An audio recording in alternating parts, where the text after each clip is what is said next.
Good evening and welcome everybody to Randomania 4, the half Ocho here. We are here with some free enterprise Lali-Ho League round 3 Swiss rounds, 1-on-1 match between BadKarma and McBain. With me here is Mike Recorders. How you doing today? I'm doing great. I mean, we're on the half Ocho, but this is not going to be a half race. This is a full race between two very good runners. BadKarma, member of the community for quite a long time. McBain, relatively new, but a very strong runner. Anyone who's raced against him knows that. And in fact, I kind of checked. I believe McBain has the second fastest finish in this league so far. Of course, you know the individual seed has a lot to do with that, but he's an excellent runner. He finished at 108.11 in his win, which again is the second fastest time. And I'm looking forward to a great race between these two runners. Absolutely, although something standing in their way of going that fast here, as we are looking at characters and objectives here, we see our favorite bard up here in the leading member slot, and we direct your attention to objective number 4. There's another one of them out there, at the very least. I mean, one is not enough. I mean, you need 1 + 1 + 2 well, we just need 2, and really, we'll see if any of the runners actually end up with 2 Eddies in their party. I would think perhaps if Eddie's on Hobbs, maybe we see 2. Other than that, I think it would be pretty rare to see a double Eddie. I mean, given who did roll this seed, looking at you, Asuka, I could see like 4 Eddies in here. Although I am a member of Team Rydia myself, we just must, join forces actually and like defeat Team Cecil or something. Yep. For all we know, maybe we have a double Rydia, double Eddie hook route, and we can all come together and lock arms as we watch these two runners deal with it. On the easier side, though, we do have Defeat Officer, which is one of the easier boss fights in the game, and I bet both runners are, while they'd like to see it early, I bet they wouldn't mind seeing that in a slightly harder spot. Officer is one of those not weird bosses, but my favorite places to see him. One, you're probably not going to see them in this case, but one place you're not really going to see them is probably in the Giant, because you're probably not checking there. But Officer on D Lunars, with a double XP and just life glitching what you can make out with an absolute ton of experience right there. That is true. You can go in there for a few minutes, and especially say if you have access to life 2 even, you can do, a few minutes of a grind and be set for the rest of the game. Speaking of set for the game, it's about to start. 2 runners at 1-on-1. Both would love to get that second win. A loss here would mean that their next race is an elimination race, and both would like to avoid that. And we have an Eddie Palom start with Octomom handing us a rat tail. Oh boy, who knows how long it will take for our runners to get that hook to turn in that rat tail here. But we're off. We have Octomom. He's in a spot that isn't so much punchy. Let's go see how our runners decide to loot. Yeah, this is an interesting team where, a big item for this duo would be a Stardust Rod that Palom can use and really clear a lot of the overworld. I'm interested to see what Eddie starts with. Despite Eddie's reputation as a fairly weak character, unless you throw a spoon in his hand, he can start with the Dancing Dagger with this flag set, which is an excellent early game weapon. I bet both runners are kind of rooting for that. I want to see how quickly they check that. Absolutely, and I'm actually pretty certain Palom can also start with the Dancing Dagger in his hand there. Either one of them, or both. I mean, shops will have them, and these two are very happy. Grimoire and Baron in, Coffin, and Iridia. Hey, there we go. Yeah, some great early pickups. Iridia behind the Dark Imps. Another boss that's relatively free given the spot, but there is that Stardust Rod over in Watery Pass that BadKarma just picked up, so that's a major find, and that's going to make these first checks pretty easily. Also a Mute Dagger, not the most useful right now, but especially like in an Edge's hands or somebody else physically inclined, doing extra damage to mages is always good here. Watery Pass, front of it full of value this time around. Yep, let's see if McBain makes a similar play, and right now not going there, so we'll see if he makes his way back, or if perhaps he can pick up a lucky second Stardust Rod from a different location. Yeah, that Stardust Rod, as you said, is so huge, and BadKarma says, that's all I need. Let's go check our hobs here, see what's up here. Yeah, the Stardust Rod is great. It gives you, is it plus 15 to your black magic stat? Is that, do I have that number right? That sounds Yeah, high that as I'm is saying it. no, that Yeah. actually is plus 15. They're the highest magic boost in the game. Both of those started out with bows, and unfortunately, I was looking away. McBain did pick up a ninja blade in the Damsian Treasury, but I did not see what else he got out of that.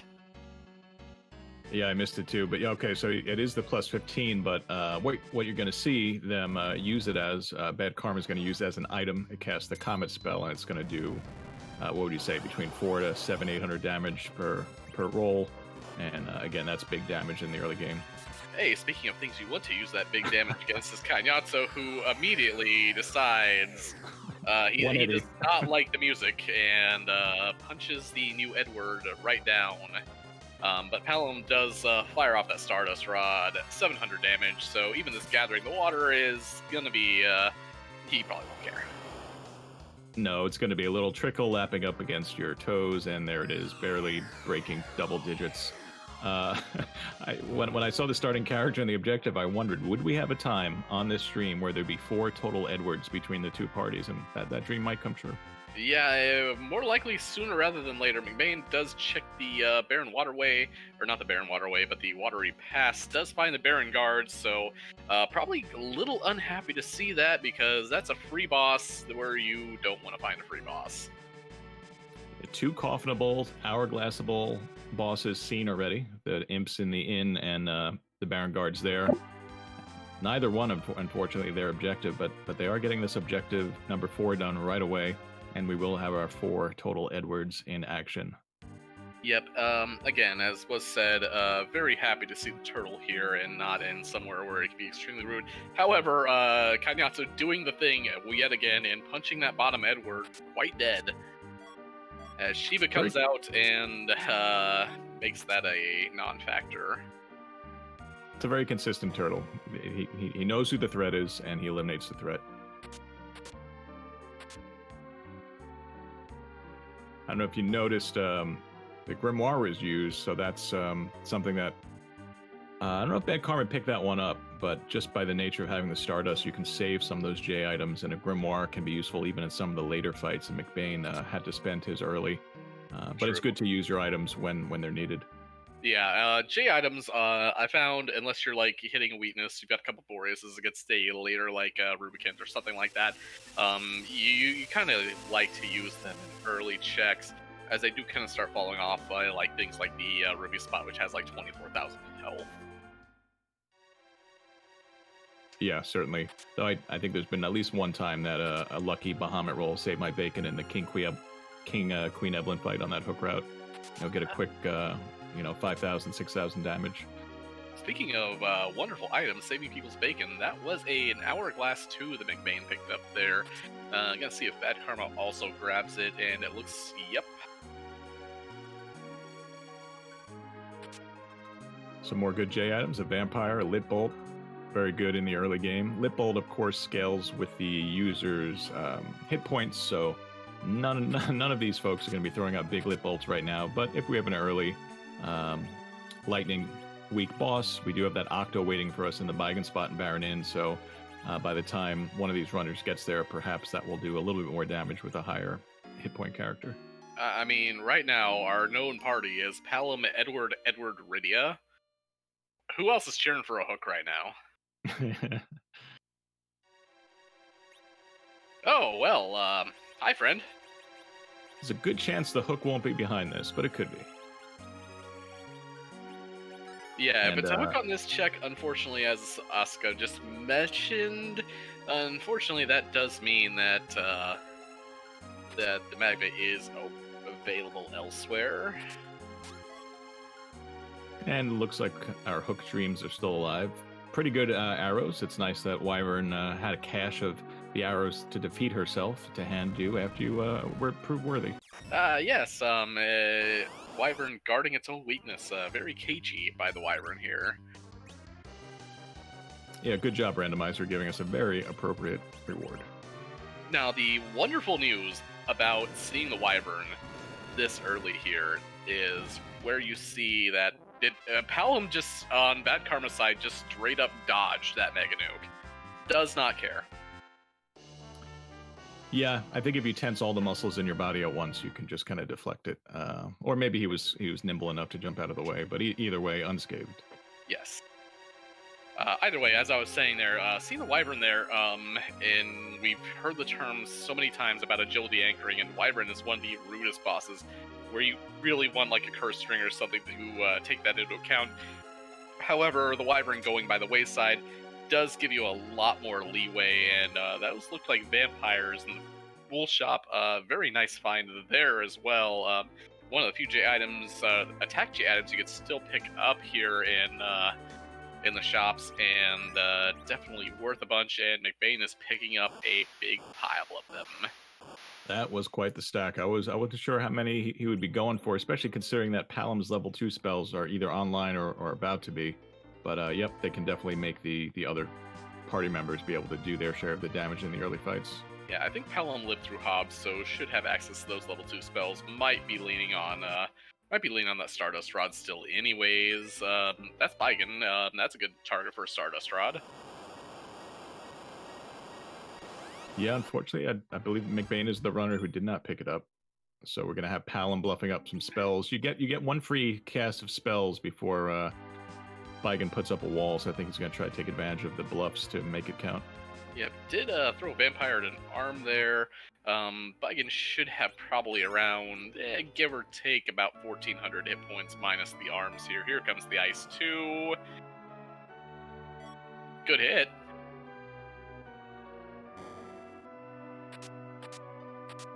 There's a potential to throw up a Star Veil here and start bouncing vampires once both arms are down to guarantee a body hit, but it doesn't look like that's happening right now. He is quite fast at recoverability. Yeah, you definitely have to plan that ahead and time it right when that second arm goes down. Meanwhile, we do have BadKarma going straight for that Baron and does have the Dark Imps firing off that Stardust, so we are at least going to get a peek at what is behind these Dark Imps. This is a gutsy play. There's so many things behind this that are going to tear this team up, but I think it turns out to perhaps be the right play. That's an objective there is what that is. And getting the coffin in ahead of time, the officer will not be able to call a single attack. The soldiers will start swinging at themselves if they survive this Stardust. That's a pretty good play here by BadKarma. Yeah, and it's 10 minutes into the seed, and you have found both the random objectives already. You have your Iridia, which, and you have a 12. Oh my, hard required to Baron in right now. Guess Asuka has somewhere to be tonight, and we're just going to try to get this one out of the way as quickly as we can. Apparently we are just waiting. We're just going to finish before that raid from Free Enterprise, probably, now. Jeebus in chat pointing out the possibility, if this keeps going the way it was, will we see Edward or Edward's strats? Maybe, as the King of Fabul says the Dark Knight left over a magma key, so we have our route underground now. So, no hook route with the 4 squishy characters, but I'm sure there still will be challenges ahead for this team until they start fleshing it out a little bit more. I mean, to be fair, if like McBain heads over to like Ordeals right now and finds a hook, I'm probably diving down there for a character anyway. Yeah.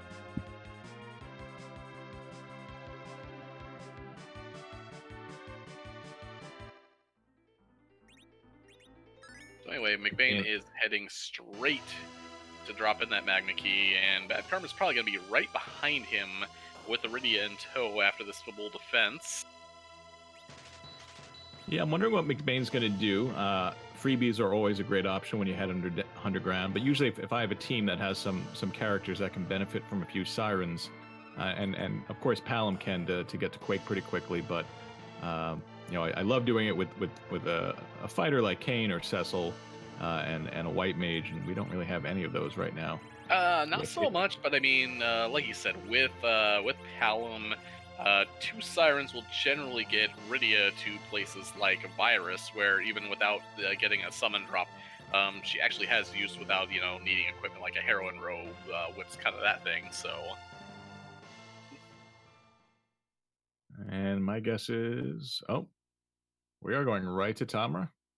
Check out the shop. We have some potential for key, some high tier consumables such as your Bacchus wine for berserking or your sirens for the levels, as we were saying.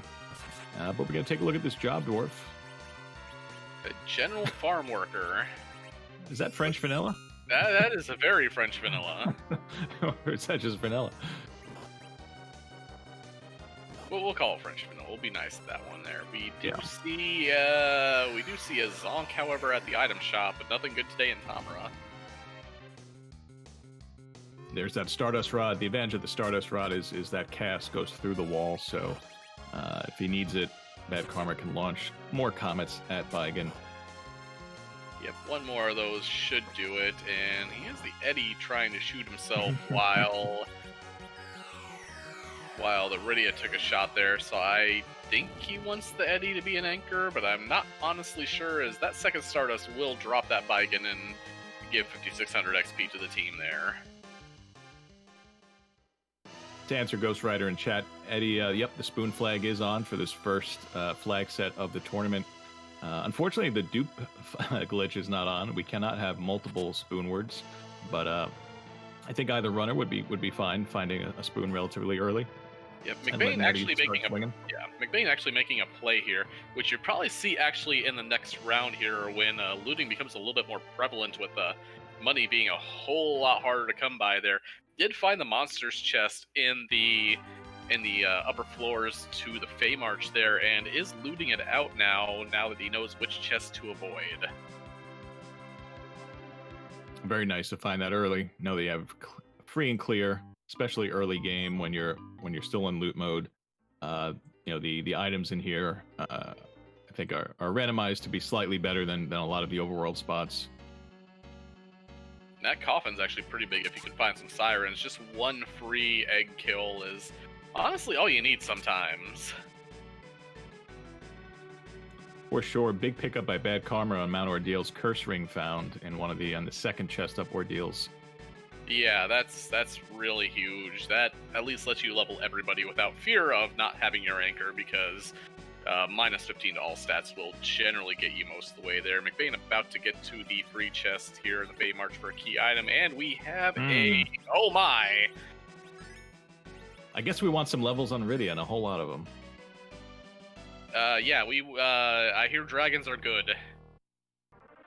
Dragons that you can call upon at any time, given you have enough MP. It's an expensive spell to cast, but if you can get the levels, especially if you can get her where she can cast 2 per fight, I believe it's 60, so she'll need 120 MP to reach that, but even just getting her to a spot where she can cast 1 would be a big boon for the damage.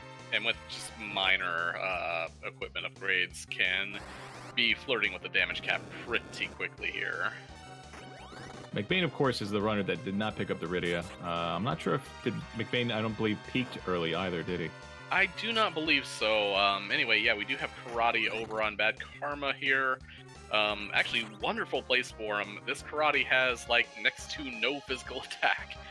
And that Palom does have tier 2 spells, so this should be over pretty quickly here.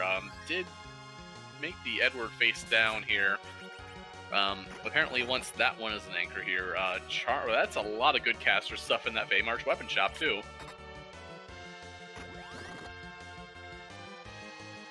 We'll see what McBain's willing to part with and willing to purchase, or if he's just about to get out of here. He's got 1 exit, looks like he's using it.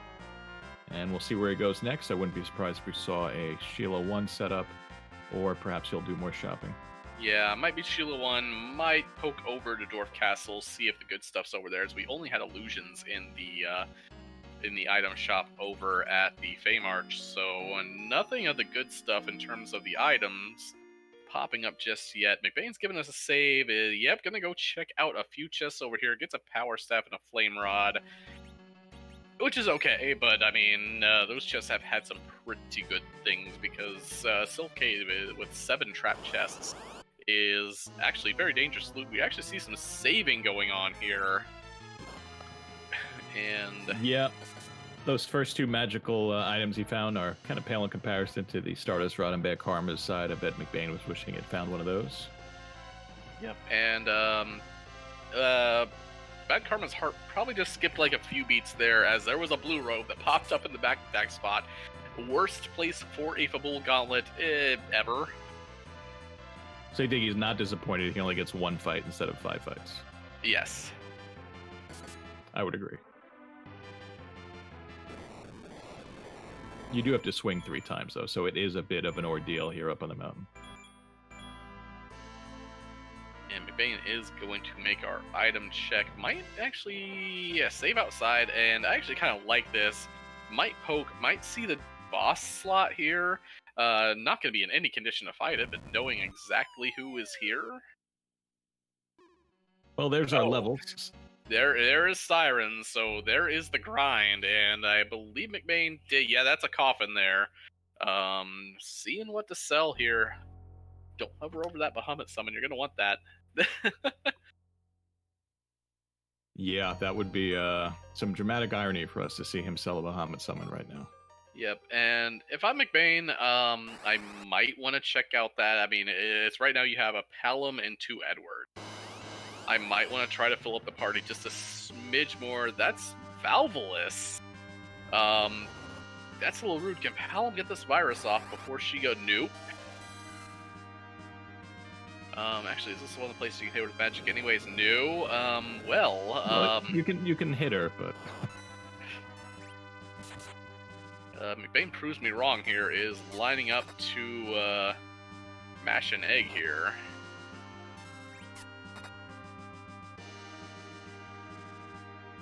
Is killing off both of his Edwards.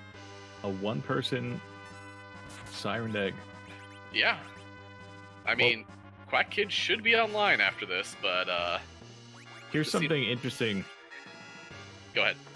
About McBain, I mentioned he had the second fastest finish so far in the tournament, 108.11. Dia has the fastest at 104.48. Different seeds, of course. McBain is willing to do. I'm curious to see if he pursues it. He will do very low level Z fights, and in fact, the one where he finished at 108, he had Cecil and Yang at 2,900 hit points, and he had 3 other characters all sub 1,000 hit points. So he doesn't have a problem leveling only certain characters. I found that interesting. I feel like I haven't seen that. It was basically just Yang healing Cecil and Cecil berserking with some kind of holy sword, and that was his fight. Yeah, that is totally doable. I remember the days where we would get free Enterprise, where the crystal was a freestanding free item. It was just find Z, and there would be all these kind of seeds where it would be like, let's just say like Rosa and Edge, or like Sid to throw Cure 3s and Kane or something like that. All you need is one, honestly.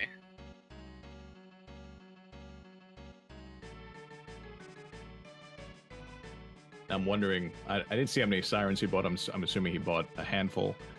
He obviously doesn't have the coffin anymore, but now he does have means to take out that Siren, and I wonder if we'll see him go do another one immediately when he picks up this video. Now I did see Bad Karma walk away from the altar. That fight was won, correct?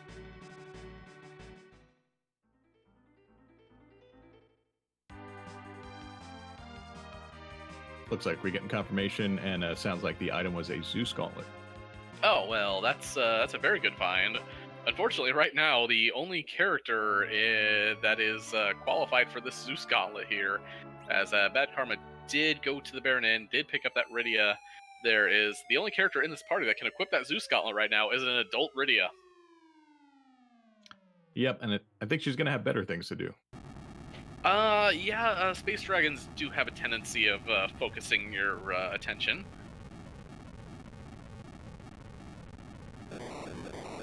I would say maybe if riding dragons was an option in this game, perhaps a Zeus Gauntlet would allow you to hold on and control, but alas, they are not. We can just summon them, and they destroy whatever we have placed in front of them.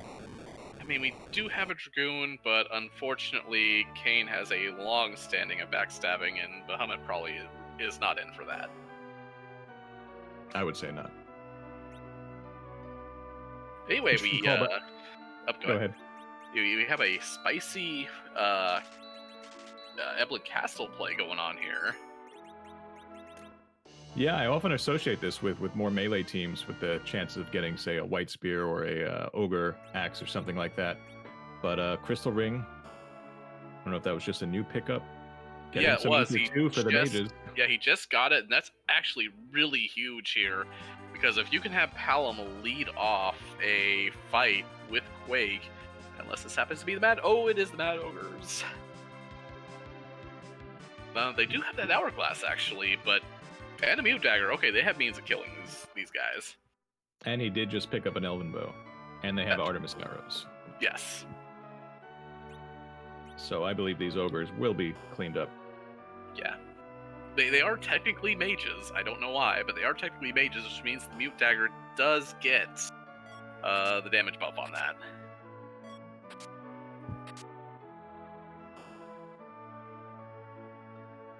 Which the Elven Bow does too, now that I think about it, but you know. So does Charmer. I'm sad to report BadKarma did not meet the farmer. Or the general farm worker, I believe. Something like that. Call a farmer a farmer? Something like that. Well, not today, and not from BadKarma. Alright, and now is chewing through this Mad Ogre fight. Really gonna get just a few levels. I believe this is something on the order of somewhere between 7,000 and 8,000 XP here, so should actually be rolling in enough XP for those Bahamut summons in short order. You think she'll have enough for one, or do you think she's gonna creep into the 2 Bahamut range? She'll have one for now. That'll probably launch her, I would say, probably about 13 levels. 12. Very good. Yeah, that should put her right around 80 to 90 MP. That's a holy sword. Paging Dr. Cecil. Maybe if you put 2 Edwards together, they could hold it. They could hold it, but could they swing it? I suppose not.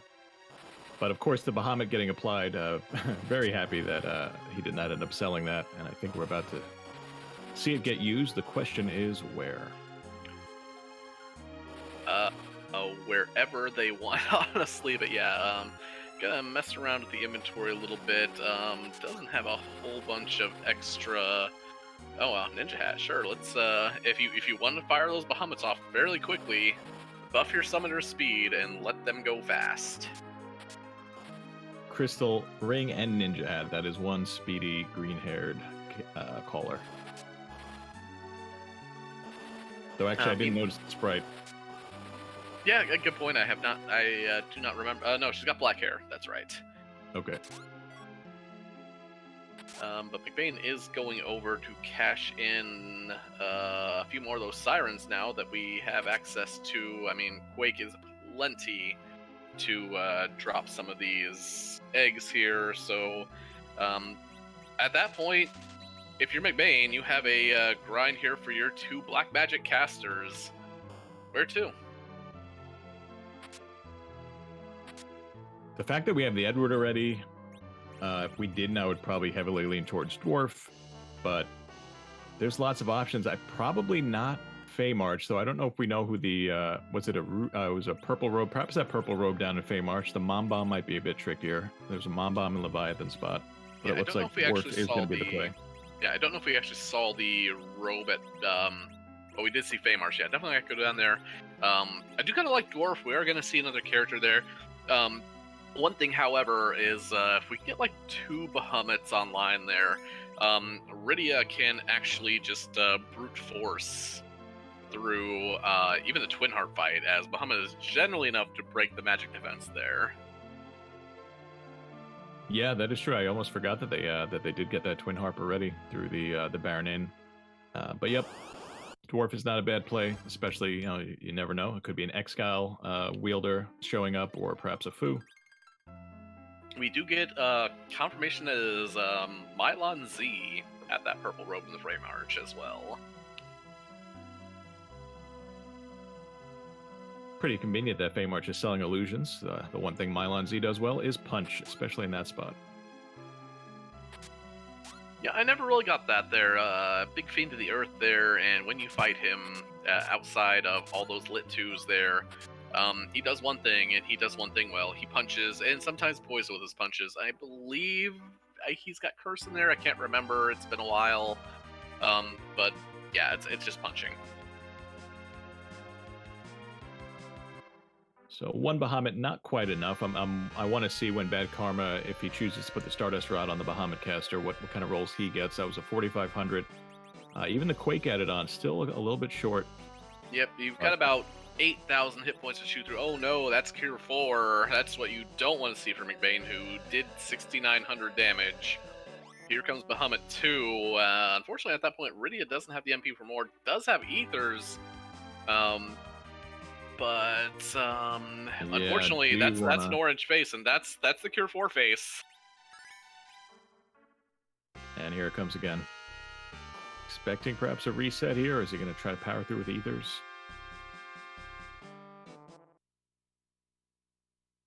Is going to veil up here, so might be... Yep, here's Bluffs, so... Wonder if we'll see the Elixir spent.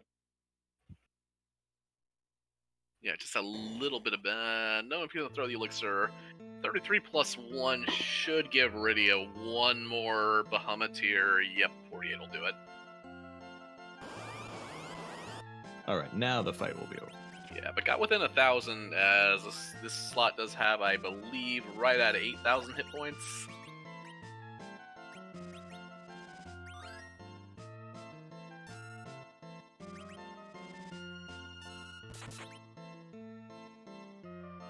I'm going to assume BadKarma's Rydia can probably only do one Bahamut.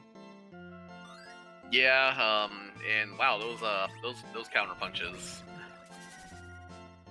Rune Rings will mitigate parts of that. Here comes one of those Ether 2s. Never mind. Asura's onto this game here. Who, taking the Rydia on BadKarma's side down to 1, and BadKarma's Palom does not yet have Quake either. I don't think BadKarma checked the shop yet, just ran right in for the boss. Yeah, this is a interesting... Oh, I see what's going on here. That's a Mute Dagger on that Edward. That's the Cure 3. So she's gonna get healed a little bit there. That's a reset. I believe BadKarma was trying to blue face that one. McBain is through and does see a CPU, which is really nice to see here, but also sees a Yang, not what they wanted to see. The party of mages and bards continues. Our punch mage, who gets really strong if you throw tons of experience and levels at him, but until then will not be. But yeah, this boss is perfect for either Quake or Bahamut. It looks like Quake's going to be the order of the day here. Yeah, that Quake should do enough with that, 2,500 you're looking for on that Quake, so hoping it doesn't low roll and start throwing. Oh, that did low roll a little bit. Looks to be 70. About 70 hit points away from death here, and is possibly, yep, there's Globe, and completely whiffs the Globe. And attempted the Mist Dragon cast, but the Globe did hit the Rydia. Yep. I'll have to try this again. This second Quake is going to do it.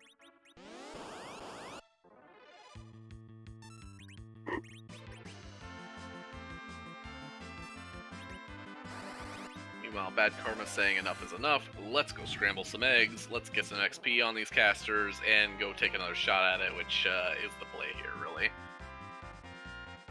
Yeah, Bahamut is great, but Bahamut's is where it's at.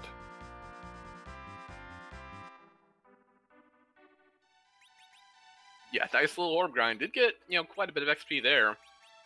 Now we have Yang. We have about the same amount of options. We haven't seen Sheila 1 out of either runner still yet, I believe.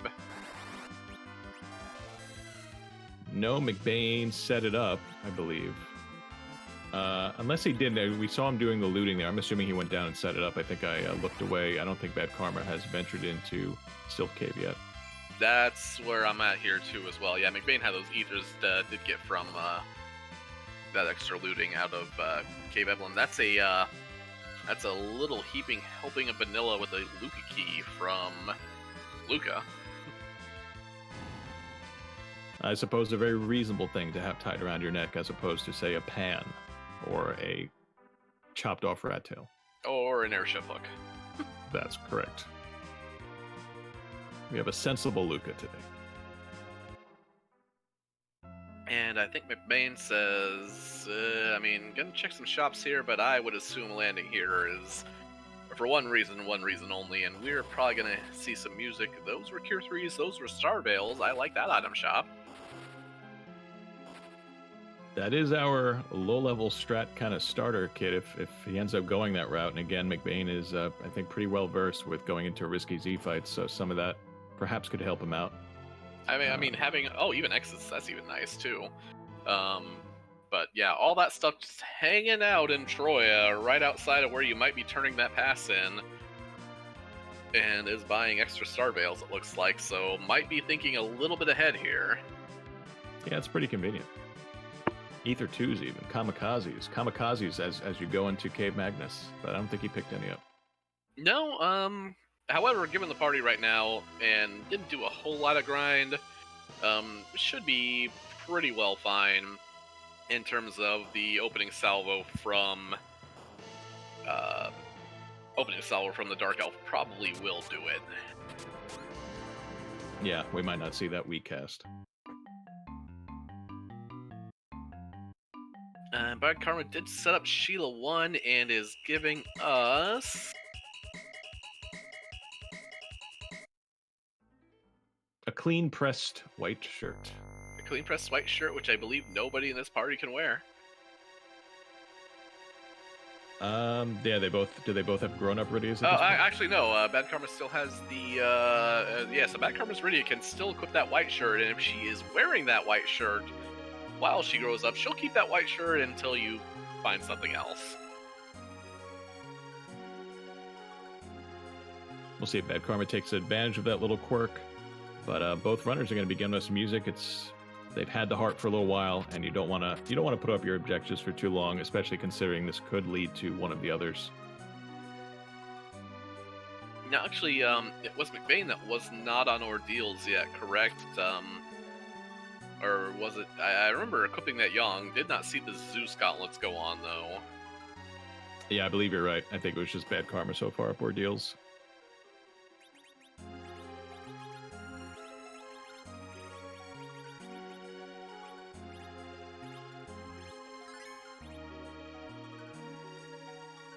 I mean, that's a fairly spicy samurai bow, arty arrows there on that Edward.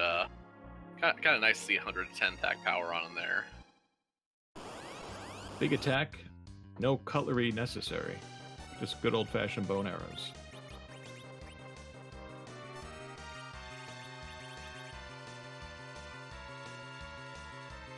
Anyway, is going to help the Dark Elf speed things along, maybe?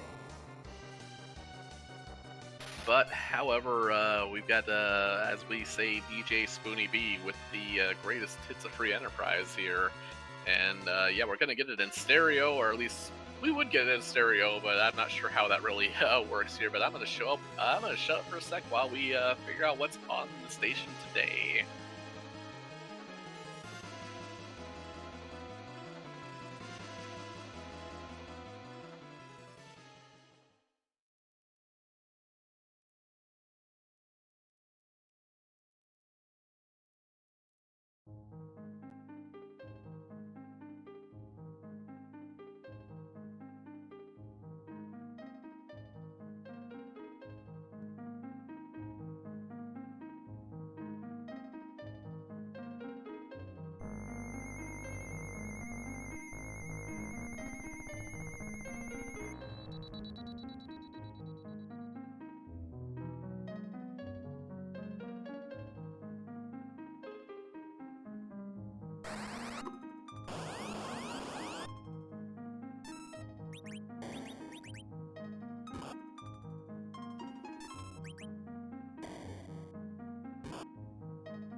I was about to say, I know I've heard that before, and I totally missed BadKarma going through the music there.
Well, the objectives keep coming.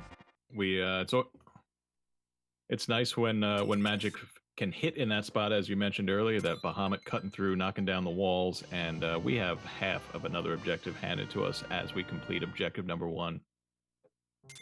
Yeah, if I am either one of these runners, it is now minute 38, and you have 3.5 objectives in your pocket.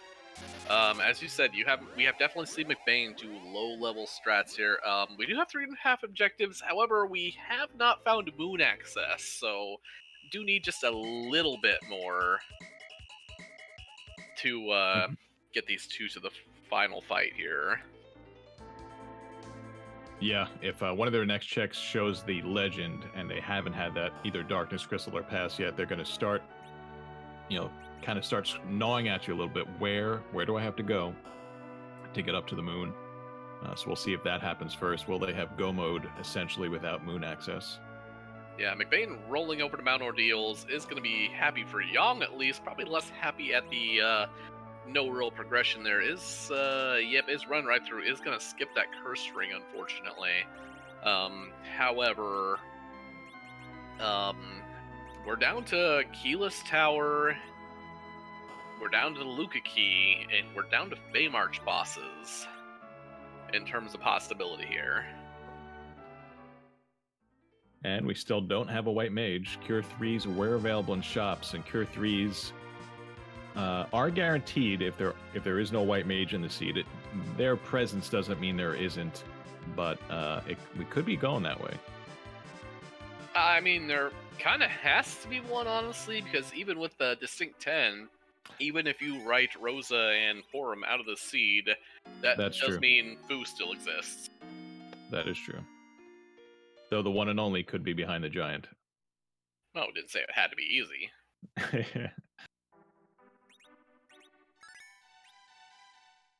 Yeah, I'm sure either runner would not mind seeing a Baron Key right about now. That'll open up a couple checks and another character. Yeah, I'm looking at this chat, and I know Asuka's been threatening the mute button, but I am seeing a lot of hate here out for the Rydia here, and I'm gonna have to start defending her here. I mean, if you're wondering who Rydia is, she's the one who can summon a humongous dragon that wipes out everything. That's exactly who Rydia is. I mean, blink and you might miss the enemy crumbling away, because that's how fast and how strong she is. Although I love that cheeky ice one on the water hag there. As I said, that's how strong she is. One ice one summons a ghostly Anna who is staring back at one upright Edward and one face down Edward.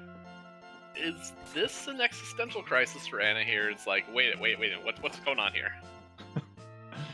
Which one of you is my true love? The vital one or the collapsed one? And then you remember, as the story, it was Anna who took the arrows for Edward there.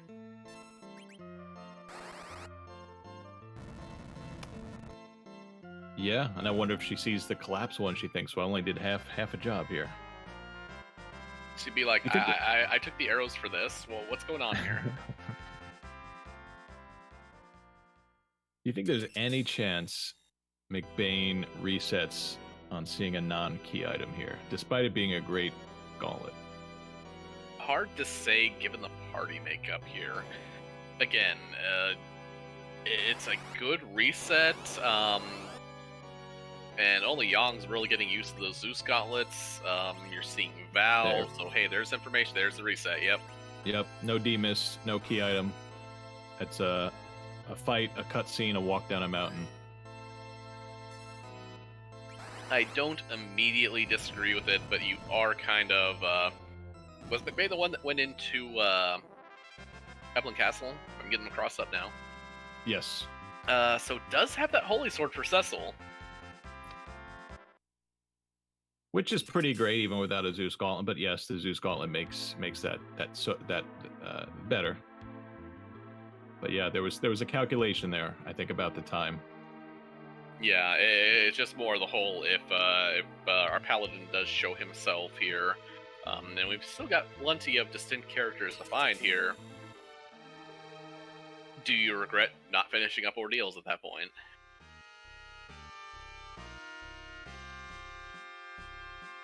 I think only a little bit. I still. I'm not totally. Yeah, as you said, I'm not immediately disagreeing with that play.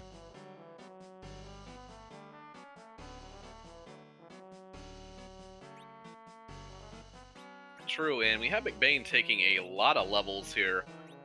That kind of suggests Feymarch coming up, I would guess. Wondering if we're going to try to get to the level 3 spells as Palom reaches level 3 so we can do some fire 3s against that Mylon. I think he has already. Yeah, Palom's already hit the tier 3s. You might want to do a little bit extra. Rydia does get those tier 3s a little late. But Fire 3 is the first one she learns, and that is exactly what you probably want for Mylon Z, who does actually punch pretty hard there too, so you want to be able to dispose of that Mylon as quickly as possible before he just punches you dead. BadKarma picking up another handful of Sirens. We may see some parallel play here. See if BadKarma makes a similar call, and then if he does get levels, where he goes with them. Yeah, I'm actually surprised nobody has started to run up that keyless tower yet here. I do understand the grind. Oh, BadKarma's going to give us a Luca check. I like this. Speaking of running, it's a long check, but you do get to face check the item. And even if you don't like the item, you can let the boss fight pop up and see, in this case, if it's a demist.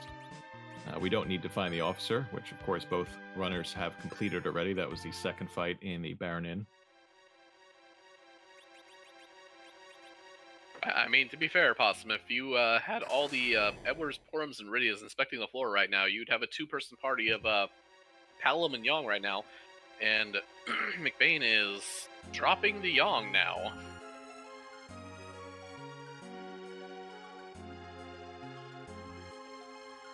I'm sure there's a reason, but I don't get it. Might be at 15 agility once, or 16 agility, and has curse ring strats coming up. Actually, no, it doesn't have curse ring. And still has the relatively low level Edward down. Yeah, I'm. McBain does interesting things with his parties. Yep, I'm interested to see where it goes. Absolutely. No, I can see trying to speed up the grind. Just Yong gets so much more out of leveling. It's just hard to keep him down, honestly.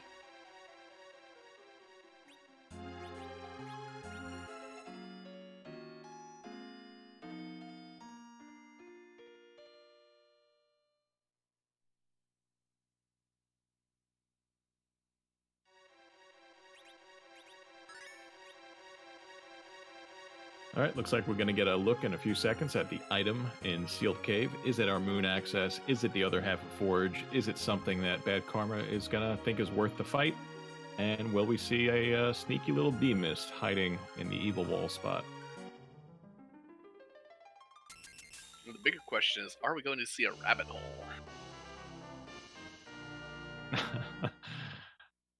Do you remember what Dwarf Castle gave us? Yeah, it gave us the Luca key to check this, so, vanilla into vanilla here. Now, unfortunately, the wall was at Twin Harp, so this cannot be the wall, but it's another Mylon Z and friends. Yeah, not terrible here. The spot is fast, but actually bluffed up, even tier 2s here with a side of Bahamut. Actually should get BadKarma through this fight.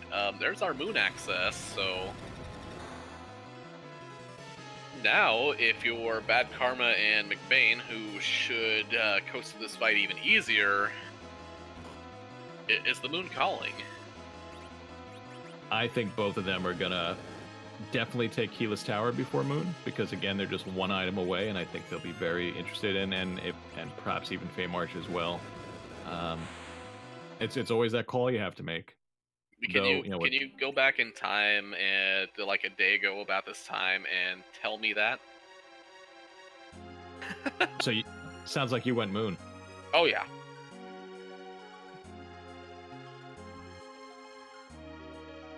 Yeah, and it's the core of the randomizer, making that call, especially with these flags. You know, that decision. How much of the earth do you do once you have that darkness crystal, given the number of items you have left?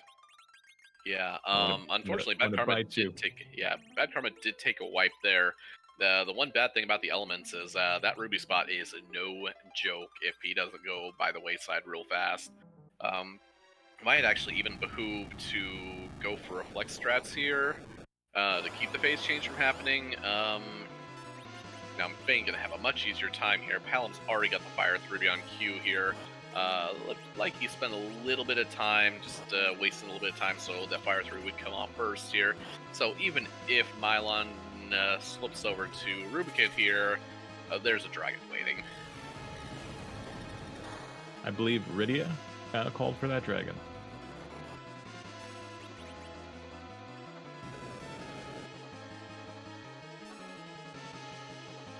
Possum in chat, Possum Morpheus has some really great advice for anyone wondering about whether to go moon or not. It's hashtag never always moon. So Possum's a great runner. So I would listen to that and live by that motto. Karma taking another wipe there. Probably can get through this, but again, might need to go. I would say throw up a wall, bounce a couple fire 2s, maybe that because no fire 3 there. Then go for your Bahamut. Yeah. Now is that because the face is a counter and anything you do reflected does not trigger counters? I think is that the mechanic that's happening? Something like that. Yes. Reflected just skips a whole lot of everything in this game. So yeah, it will skip the transition. So if you just continually bounce spells off your party member, the queue behind Mylon Z there will just continue to form up here, and nobody else is ever going to get a turn.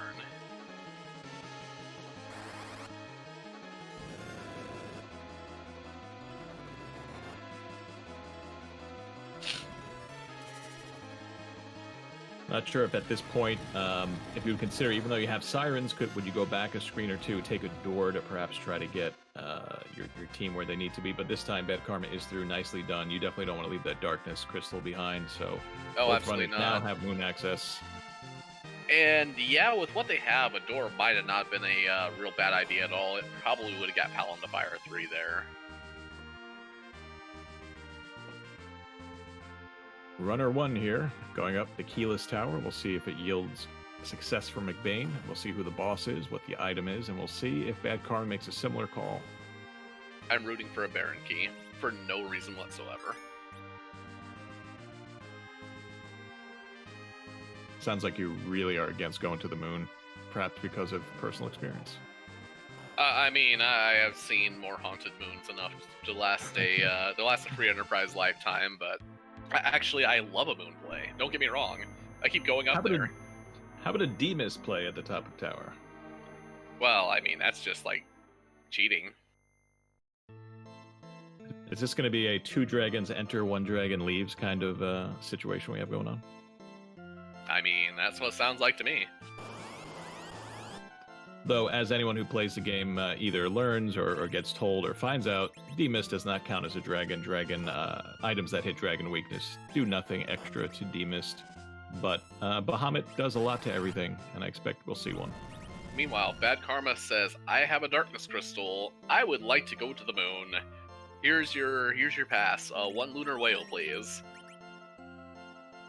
If either one of these 2 checks pays off for McBain, this is pretty bad news for BadKarma, unless he lucks into, I guess, what would be his best situation. I guess if this is hook and pink on McBain's side, and BadKarma's first turn in turns up the Legend Sword, then perhaps. But this check at the top of the tower is going to be pretty big.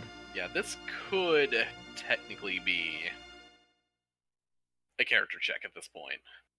Both parties are still rocking 2 Edward. And that's just way too much Edward, honestly. 4 Edwards for at least 45 minutes now. I didn't dare dream we'd have that. This is a concentrated Edward, really.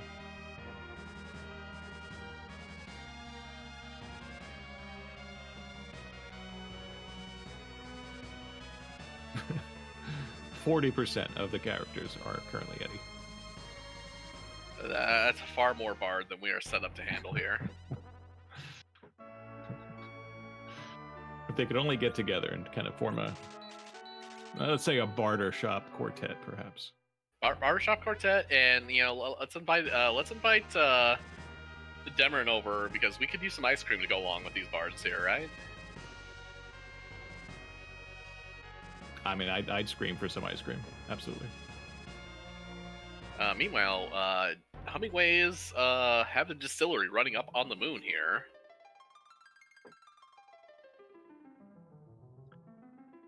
This is not really the team to take advantage of that this micro brew on the moon, though. I mean, Young likes to sip there. Only a gold apple at the top of the tower, so hinging on that D-miss check. Meanwhile, I think it's... I am so happy right now. Is it time you to have trade? no idea. You know what's better than one dragon? 2 dragons. And what's better than 2 bards? 1 bard. Exactly. The math perfectly works out. This equation has been balanced.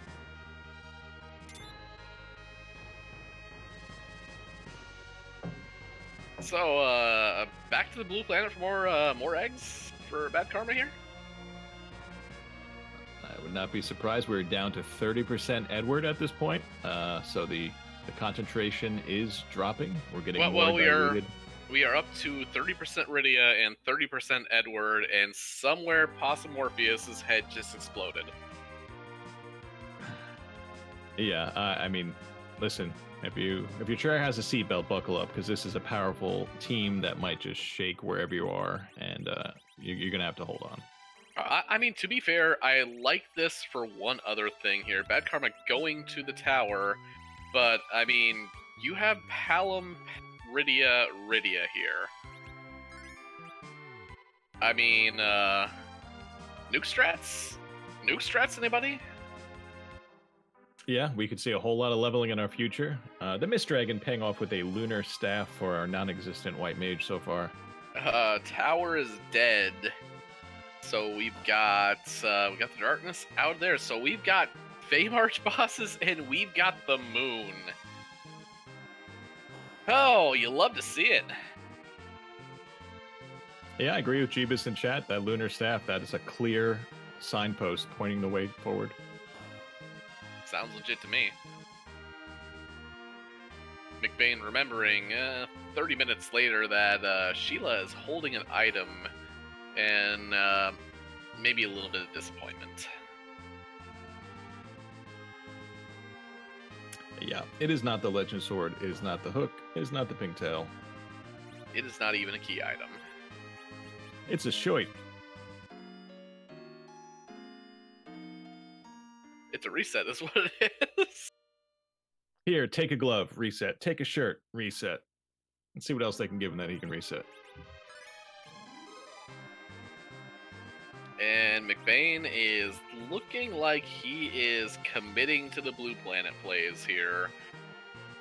Now, McBain has done quite a bit of extra grind here. The Palom does have the tier 3 magic. Doesn't have the second Rydia. Don't know what McBain's going to do with that second Rydia on the moon, honestly, here. Who knows?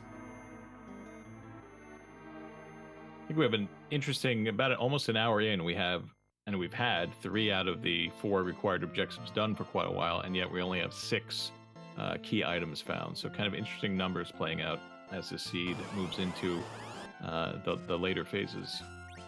Absolutely here. Also, I would love to take a moment to mention the Terra cosplay that Middle Rydia is rocking there is the best Rydia outfit. Fight me. I will not fight you on that one. It's yeah, it's pretty cool.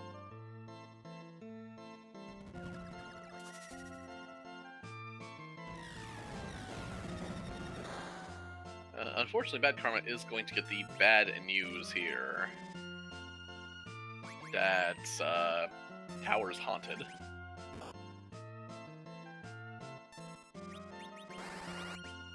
A few fruitless Bahamut casts, and yeah. Won't be pleased. I mean, even without the slingshot, 26,000 XP here is still, 26,000 XP. And it being Demas, it's of course a definite walkout, despite the lack of the key item from the fight itself. You can't ignore that.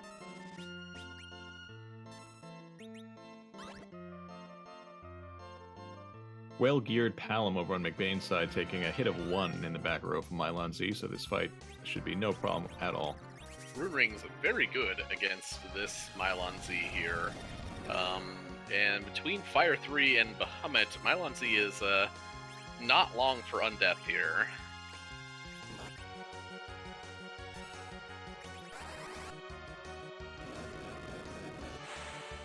Yeah, we're going to get that Earth-Moon question answered pretty quickly here, and then I imagine right on to the next spot, unless, of course, this gives us, say, the Legend Sword.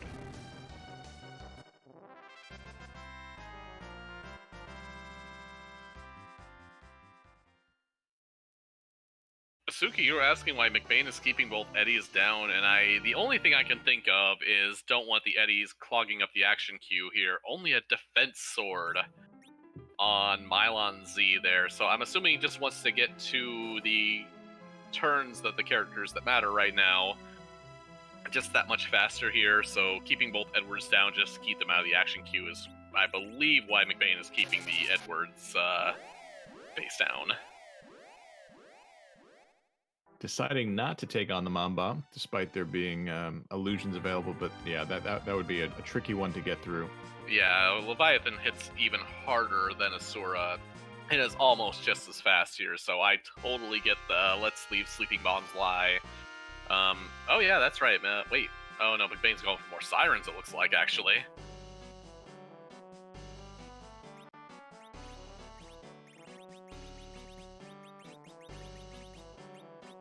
And someone's been to that pot already and looted it. I think it was McBain. I mean, I don't know. There's some sneaky there's some sneaky Edwards still around that might have looted that pot too. Yeah, we've seen so many. There could only be more. Now, do you think these are going to get used here on Earth, or is he going to take them up to the moon? Do we have hourglasses or mute bells available for those kind of? I have seen none of the. Well, mute bells should be available in a above ground shop. Those should happen. That said, for gated shops, we have not seen hourglasses to my knowledge. So unfortunately, whatever they take up here now, I don't know if McBain used that hourglass, because we did get that one way back in that chest in Antlion. That's a good point. I think he probably still has that. It wasn't used on his first egg. It might have been on the Mad Ogres. That's possible, yes. Yes. I'm quite interested to see what McBain does with duplicate Rydia on the moon.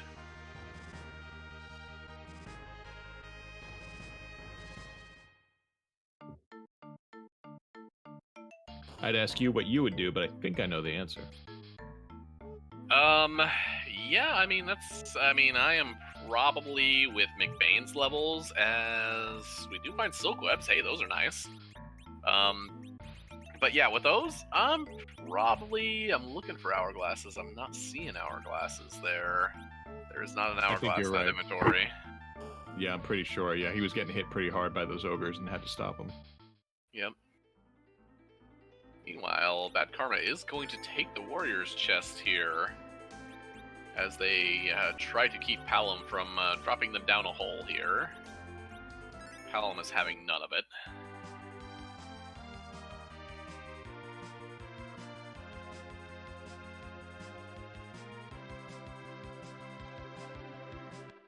Good chunk of experience. We'll see what kind of item this Warrior's chest yields. Will be something that our mages can use. Well, kind of. Something that mages can use? Oh, hey. In fact, something they've used already. I mean, it's money at this point, so, I mean, yeah. There's the mute bells. McBain has found the mute bells, has sirens. Warlocks are on the table now.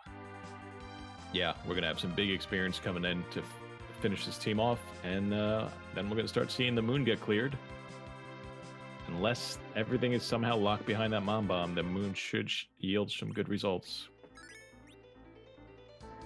It is looking for more items. Might be life potions, actually, now. I have no idea how their life potion situation is.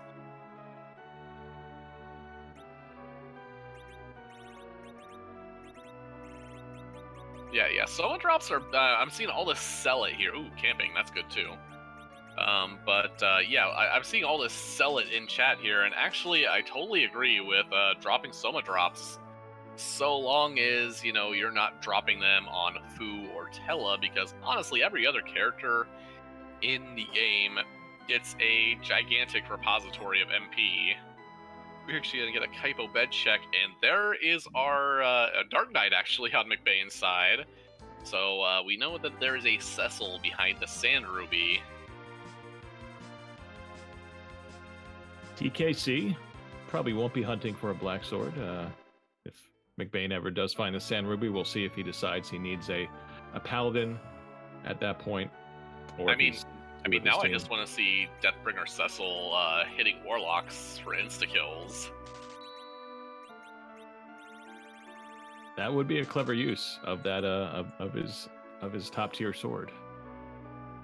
But McBain did find the basics, Cure 2s and Lifes in Agart, and I think we're probably about to ascend up to the moon.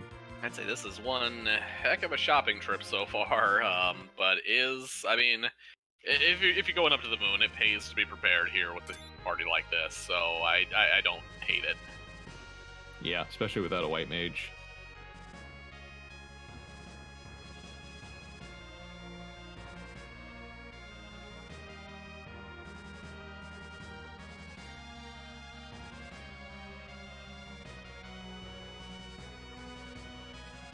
Now we have BadKarma taking on that Mylon Z fight. Is going to, if he gets through this, get that defense sword here. Through. Oh, it does have a Fire Claw. That's nice as well.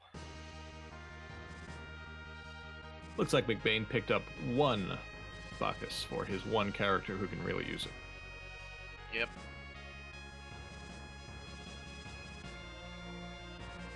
Unfortunately, McBain has already been to this Mylon Z, and after returning from the grave once, has said, I know this strategy, I need to kill that Black Mage casting Fire 3 first, and has punched Palom down. Yeah, fairly astute targeting there, Mr. Mylon Z. Well, so Asuka is asking top down or bottom up, and with only 6 key items to their name? That's a tough one, actually. I guess without a boss hunt, I would probably favor bottom up to get the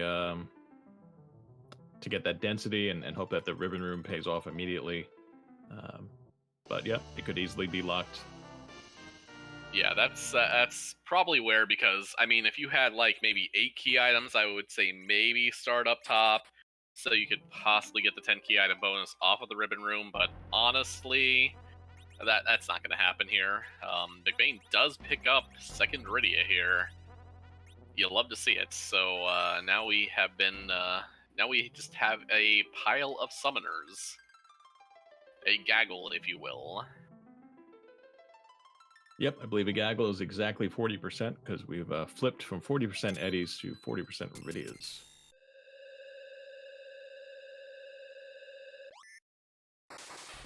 And our eddies have dropped to 20%. I mean, you're down here, you're looking for what's left of the freebie bosses. Kaipo-In's gone, Baron Guards are gone, Dark Imps are gone. Anything you could stop, anything without a boss bit is pretty much off the table right now. Asuka does say King Queen. Yeah, King Queen is what you are looking for here, hopefully somewhere.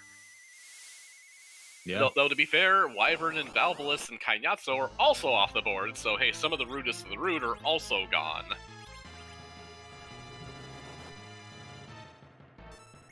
Well, we've seen a lot of the elements and the fiends, and now we have another one here. Rubicant up in the Morisami spot. That is pretty darn rude there, and Netglare is going to do probably Only 3,200 of Edward's 93 max hit points. Yeah, just kind of barely nicked him there, and he goes down. And unfortunately, the Ice 3, if you land Ice spells on Rubicant while that cloak is drawn tight, it will heal him instead of harm him. Luckily, I don't think any damage had been done yet. And we got 5,000 coming out with the Bahamut. I think that's probably going to be the name of the game here. Yeah, that Silk Web is also going to decomplicate matters here. Probably doesn't want to go for Ice 3s just right now. You really need to time that. And really, on this fight, before that Silk Web, you probably want to start firing up that Ice 3 while the cloak is closed, honestly. Yeah, in some cases, it seems like you have to do it while it's open the phase before. Yeah, with the Silk Web, you probably get a little bit extra time there. It just kind of depends on where Palom is in the order here. Yeah. Meanwhile, Yong's showing that he is best mage, punching for casual 5 grand. Yeah, it pays to have one each of those elemental claws. They can multiply that damage to big amounts pretty quickly. And Yang has some levels, but he's not, 2,200 is not super high for Yang. And yeah, the bonus weakness hits are important. Yeah, meanwhile, on the other side, BadKarma is taking a shot at the Bomb here. Is out of Bahamut MP on that Rydia, however, and the other one got hit, but Palom's still going here. I actually have no idea how hard that explosion hits here. But McBain is through Rubicon, gets 59, 22 levels on that new Rydia there. Ask Ashes if Yang punches Ruby with the Ice Claw while the rope is closed. No, that damage does actually not get lessened for, I have no idea why. Uh-oh. Turns out top down was the play. McBain made it. McBain gets a Legend Sword. He is now in go mode. Time to get back to Earth. And says, I'm done here. Let's go get whatever is in that shop. And honestly, probably doesn't care about it. Does care about a grind here, as, again, you've got Yang and a pile of casters and no white mage. You have Cure 3s, but at this point, you might actually be best served just throwing up a Veil, getting enough HP for your casters to survive the nuke, and oh no, Explosion does end BadKarma, and sends him back to the Feymarch save point here. And then he sends himself up and out of the Feymarch. Unless that's the hook or the pink, of course, that's probably a good call. And if he ends up going Moon and following that same route, he'll be very happy with that fade. But remains to be seen what his next move is. Yeah, but the one bad thing that people don't like about Rydia, and I get it, she needs a ton of XP, right about 1 million, honestly, to get to that nuclear status. Yeah, and that's really hard to do without the key item buff here. Meanwhile, BadKarma did find some sorcerer robes. Those are nice. Yeah, with the crystal, we're going to get to 8 key items, and yeah, will McBain go the whole way? I'm thinking we're going to see some variation on a low-level strat here. It does kind of seem that way, yes. Hi, Stardust Rods. Those are in Kokol's shop. Are we in Everything Must Go territory here? Pretty nice for McBain to see those Stardust Rods, considering he did not find the one in Watery Pass that BadKarma picked up very early in the game. There went X-Gals.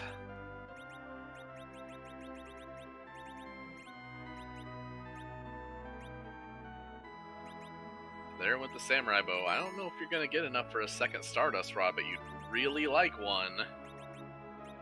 And then is looking over for more sellables, I guess? I'm not sure. With the Samurai Shield and a few more rune rings, I think he'll be able to get there. Yeah. There it is. The 2 rune rings will do it there. That'll get you 60k, get you a second Stardust, or a third Stardust in this case. Now, mind you, we did say low-level strats, but McBain actually has quite a lot of levels on everybody but that new Rydia, who did actually get that 79,000, so is at level 23 now at the very least. And with the knowledge that there's not much on Earth, honestly. Oh, no, McBain is driving over to Troya there. Did spend a ton of money on Stardust rods. Looks like he wants to spend some more. Maybe something else with star in its name? Yeah, that's what I'm thinking here. Everything else must go now, I guess? Does he want to keep an apple for some extra hit points? My guess is that's staying.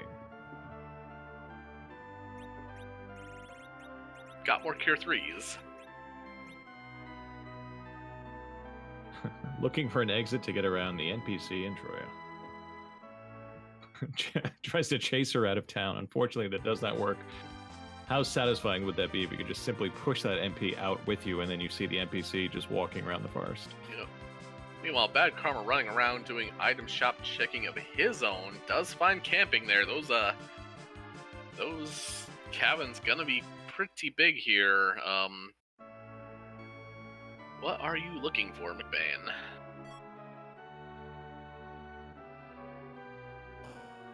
Oh, actually, might be looking for ether, now that I think about it.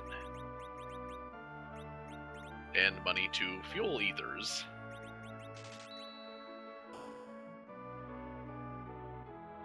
Or more meepels. So perhaps not going low level. That's a big stack of mute bells. He's got a big stack of sirens. Perhaps we are taking this team full reflect, full spells. Reflects, like, a team full of nuclear casters is probably one of the fastest Zeromus kills in the book, but getting there is the thing. Yeah, if you're new to this randomizer, normally there's this flag where any character who's at least 5 levels below the median level of your party gets double experience. And then if you happen to have 10 key items on top of that, that's another doubling, and you can quickly get a character to catch up and perhaps reach that high level of magic. But without the 10 key items and with the no slingshot effect with the seed, yeah, that's a lot of experience to get this team where it needs to be. Meanwhile, BadKarma looking for value in Cape Bahamut.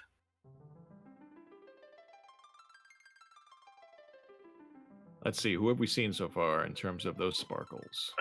We've seen Wyvern, and that's it, actually. I don't think we've seen any of the other Lunar Sparkles.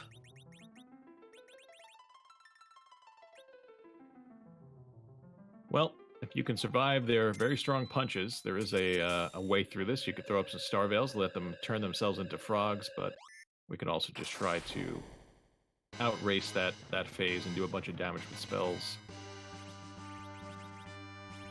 Yeah, it is. I kind of like a DPS race with a higher level party. Again, they are, you're actually not as worried about, like, if they went to their virus script here, actually, because the magic attack isn't that powerful here. Unfortunately, their punches are extremely powerful here. Yeah, like you said, the higher level party fire 3s would make a big difference here. Yeah, I'm seeing... Oh, wow, that's a lot of hit points right there. I noticed was not going for Bahamuts there. D-Lunars do counter Bahamut with Remedy. However, the raw damage that Bahamut puts out should actually be enough to not worry about it. Yeah, some of the Lunar bosses have pretty devastating offensive counters, but as you said, that's just a small health refill compared to the damage that Bahamut would do. And the grind begins on Roger's side.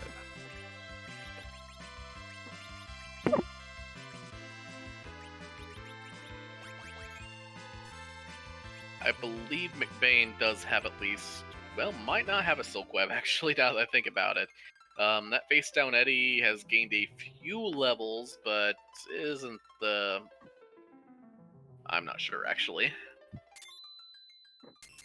I'm not sure either, but he does have a bunch of equipment that can speed up a character, so I'm wondering if he has the opportunity to get the Eddie more to that 28 agility breakpoint, which is pretty useful for the reflex strats. Yeah, did go for, was looking for Ice 2 strats and threw a couple life pods at a living. Warlock there. He's just going for basic life strats now. So I believe with just standard 1 life per, you're going to get about 86,500, I believe, per Warlock fights.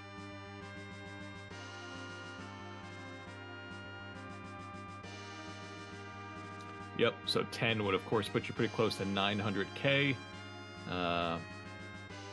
which will get most of this team pretty much there, but you might need to do those extra couple to get that lower level Rydia where she needs to be.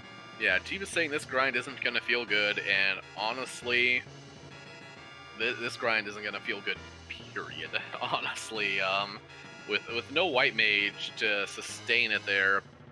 Does have the life pots, did find some of those there, and does get that mute bell off, so is not at least going to be losing characters to all those counters there, or not counters, but spells they just normally cast.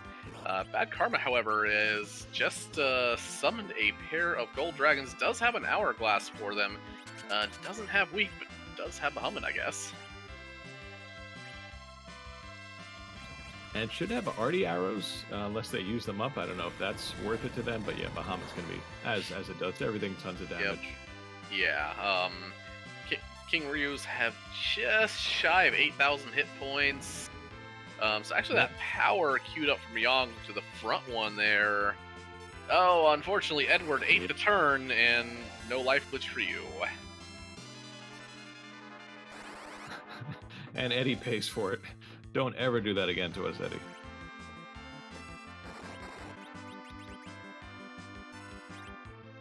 Asuka making a good point here. At this point, I would be extremely tempted to go poke my head in the ribbon room. Yep, because that's going to be a good chunk of experience if it's an easy enough fight, and you could luck out and get 2 key items from that. That is a great point. You would then have to walk back up, but and if it pays off, it definitely pays off in time save. But if it doesn't pay off, then you are walking back up, not having your 10 key items. Yeah, both parties did find cabins. BadKarma's got a pack of 10 of them, so hey, that's nice there. So it kind of just comes down to McBain does seem committed hard to this 8 key item grind.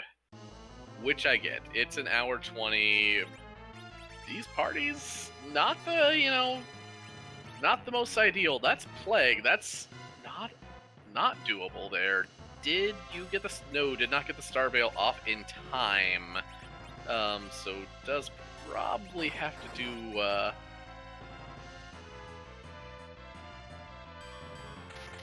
some other odd strats. Is punching the Edward here while the Iridias begin to tee off with, you guessed it, Bahamut. Plague 1 door down from his normal haunt and is guarding what BadKarma is probably hoping to be 2 key items, and Roger McBain might be a little perturbed to find out later if it is indeed 2 key items, but we should have that answer from BadKarma in a little bit. I mean, he's keeping the place occupied while the D-Lunars are over watching Bahamut's pad here.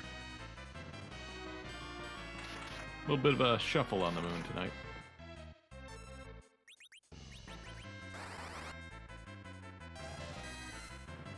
The Warlocks, however, are right where we expect them over and over again, building up experience, 1 fight at a time, inching this team closer to the full nuking reflect team. 3, the time put in here, it's going to feel good when the Z fight goes, hopefully for McBain's sake, nice and smoothly and quickly. Now, a count was reflected onto Plague here, but I believe so long as the wall remains on that Palom and keeps bouncing off, we'll never get to that 10 count on Plague himself. However, that Palom's count is not going to be refreshed and is probably about to drop in a matter of moments. There it is.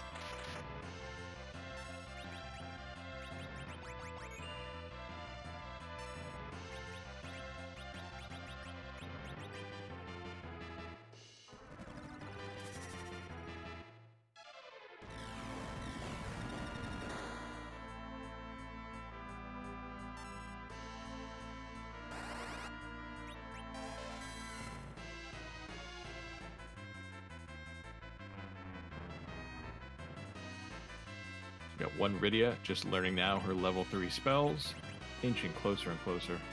That does mean she's close to 40 here. I believe that was Palom who just picked up the Meteo, the rare drop of a Soma coming up off of one of those, or is the Soma the Warlock a rare drop? I can't remember, honestly. Yeah, I don't know the percentages. I think you can get Ether 2s in them too, correct? Yes, Ether 2s are part of the drop table, if I recall correctly.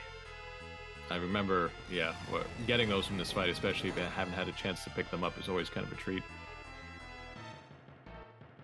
I mean, I remember as a kid farming those Karis so hard because I wanted an Artie bow.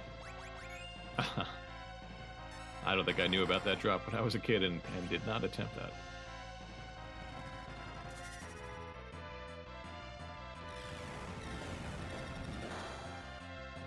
Palom is getting to the point where those Quakes are starting to pick off multiple Warlocks, however. And those Rydias are gaining levels one fight at a time. Palom learned Nuke there. We had a level 41 Rydia, and I did see the other out of Cure 2's a level 47 Rydia up top there. Meanwhile, we got a Hook and a Barret key. That's 9 key. Oh, that's actually 8 key items for BadKarma. Because does not have the Legend Sword, does not have the Crystal, but could be a huge rabbit hole for BadKarma to fall into, unfortunately. You're going to dive down, possibly looking for exits, I believe, right now. Might be walking out, but at this point, you've just picked up a Hook and a Baron key.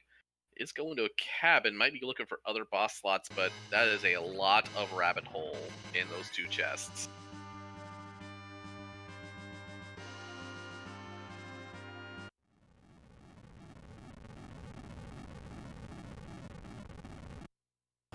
Yep. So it turns out that if McBain had made that call, I think that probably would have been a plus. But he is still doing his 8 key item grind, and he will get where he needs to be.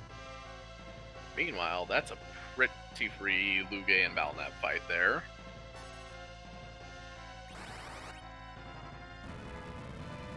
With the potential 4 forms, or the 4 forms splitting up that HP pool, definitely Bahamut is gonna, I think, clean up this first 2 right now.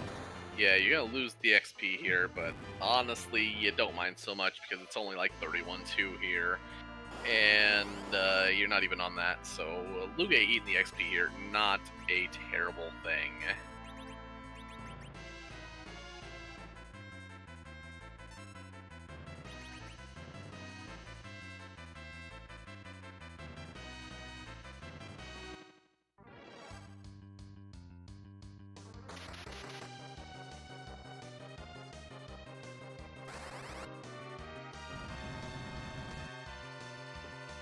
Unfortunately, is going to have a little bit of a poison lock here, so... McBain's got 1 Rydia to nuke, and the other Rydia just learned Quake. She is now a Quake kid herself. Yeah, McBain looking like that's plenty. Here we go.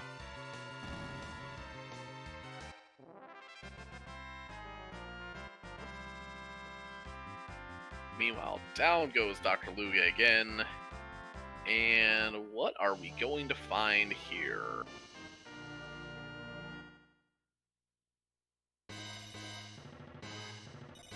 Well, that's something a bard will appreciate seeing. I don't know if he's going to get to use it so much. Oh no, and that said, look at all these key items on the moon. Okay, so you should leave the Earth and go to the moon, is what we're discovering. We are 4 for 4 on places checked with the Legend Sword, the Hook, the Parent Key, and the Spoon. We're 4 for 4 on checks here. Dense like a pound cake. Indeed.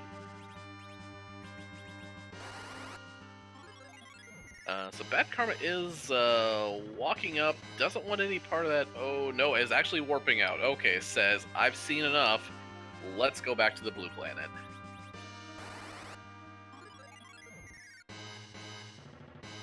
However... Oh, go ahead. I was just gonna say you often make a moon dive hoping that you have a white mage to cast exit, and when you don't, and you don't have the exit item, we see the relatively rare warp out. Not usually a pleasant trip. Speaking of pleasant trips, however, McBain is walking straight to that core here. The flags are coming out. We have, as I believe has been described, the seventh most important question in Free Enterprise to steal Demeron's line there. Yeah, I don't know the exact ranking, but yeah, I'll go with that. We have all these Z flags coming out. Z, of course, is the name of the final boss of Final Fantasy IV, Zeromus, but we're about to see that twisted up a little bit. There are hundreds upon hundreds of various costumes that our boss might put on. He's still going to do the same exact fight. He's still just as tricky, and Roger McBain's still going to do his darndest to take him out using reflected magic, but we're about to see whose butt we're going to kick tonight.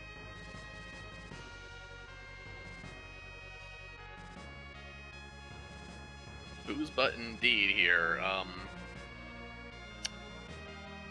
Is going to be a rather interesting moving battle speed down to 4. Is that a Yong on the anchor I see there? Yong is in that center slot. Let's see as the party expands here. Actually, to be fair, yeah, as the party expands, I believe, though, might be in a spot with the Ninja Hat and a Crystal Ring to hit that all-important, as you said earlier, that 28 agility breakpoint. Meanwhile, BadKarma gonna give us a look at the hook item here. Only thing that could really still make this a race here is a almost immediate pink tail here. Is a party rock. Yep, might end up being a pink tail, but not after you have to go through a couple fights and a long walk, so it would not be quick, and it would probably take a stumble by McBain in this fight for BadKarma to make that kind of play work. Yeah, you did say McBain was quite good at the whole low hit point, and that is Diablosmus. Yeah, that is a pretty terrifying and kind of a spectral almost sprite there. Yeah, it is. Was only in Final Fantasy VIII until he made a jump over to Final Fantasy XIV, I believe. Here, Eddie decides, I'm out of here. You guys have fun storming the whatever this battlefield is. Yeah, not quite a castle. Not quite a castle in the sky. But I guess Eddie's being stored away as a safety valve in case this fight goes sideways. Eddie can pop out and perhaps be the hero at the end of the seed after being our starting character and being an objective. Let's see if Eddie is needed. McBain did keep a silk web around, and even gets the bonus reflected counter nuke. You'll love to see it.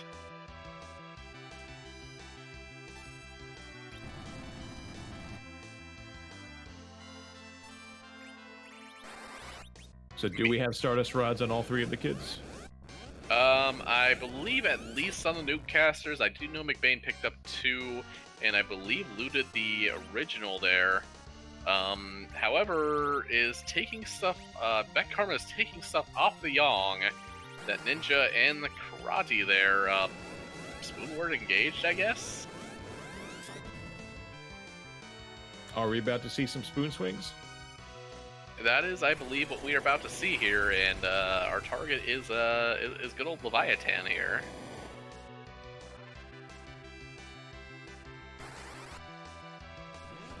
In McBain's fight, he just took the first big bang. Diablo misses big attack spell. It does get nerfed that first time, which means it's going to do much less damage, usually a maximum of 1200, so all characters are fine. We'll see what his plan is going forward. Yeah, McBain has anchored very well here. Between that silk web and the large amount of nuclear that has went off here, is throwing a Cure 3 on the top Rydia here, so might be coming in close to that refill already. I have seen a lot of nukes been thrown out already, and even a lit 3 from the not nuclear Rydia there. Yeah, and these nukes seem to be hitting between Well, that one was a little lower. A lot of them were hitting in the high 7s, low 8s.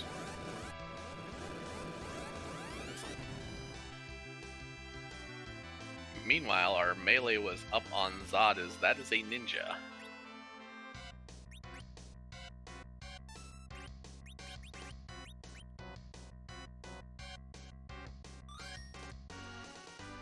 Eddie has been brought out of the cooler to toss Cure 3s.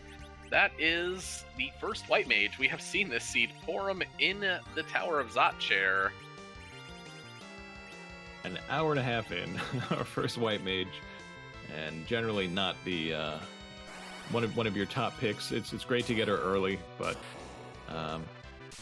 yeah, it took us a while to find her. There she is.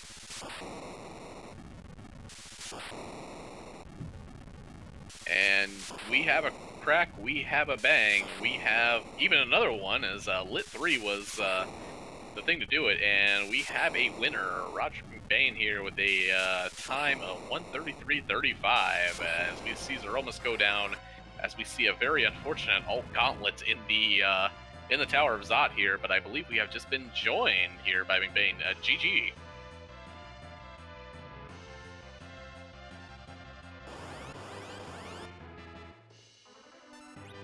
Might just have to get a little audio issue fixed, but McBain will be joining us in a moment. Great fight there. I think that grind paid off into a pretty quick Zeromus fight, and congratulations, Roger, on winning this match and moving to 2-1. How do you feel about your run tonight?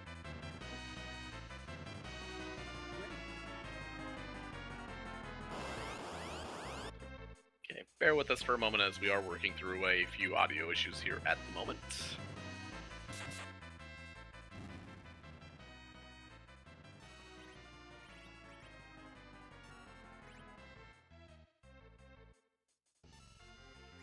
Meanwhile, as we are looking at that, we do have we're seeing BadKarma still going through that alt outlet here.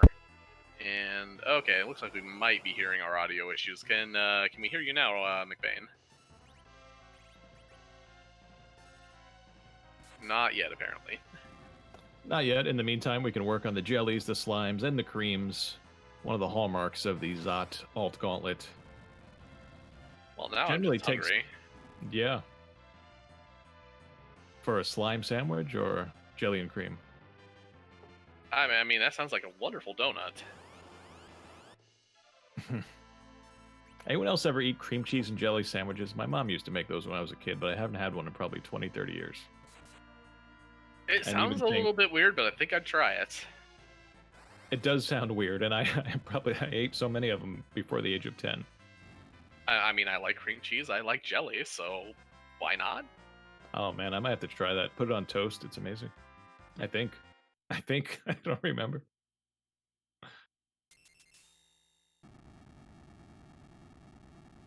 Want to give it another shot, Roger? Again, congratulations on your win. Are you there?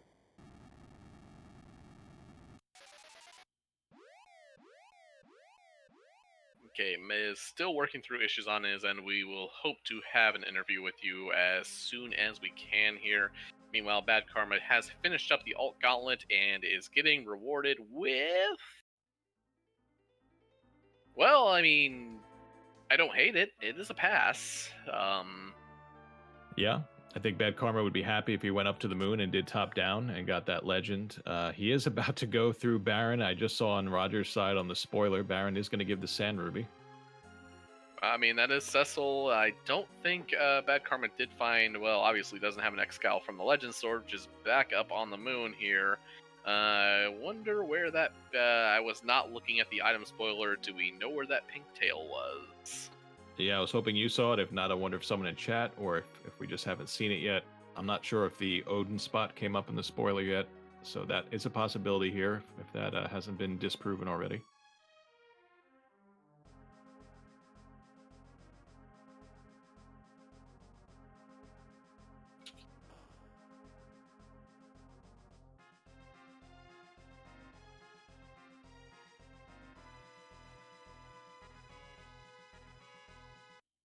And there was a tower key behind that mom bomb that BadKarma did wipe on, so there was something on that mom bomb here.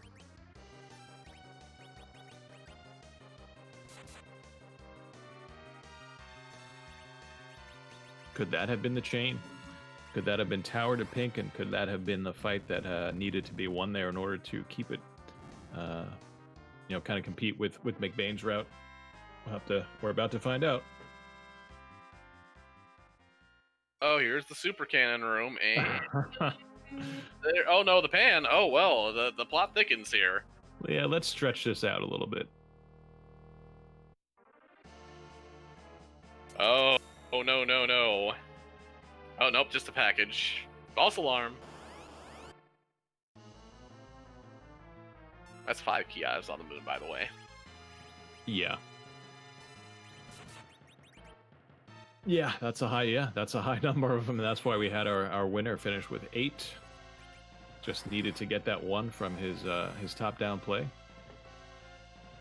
Meanwhile, the King of Baron is...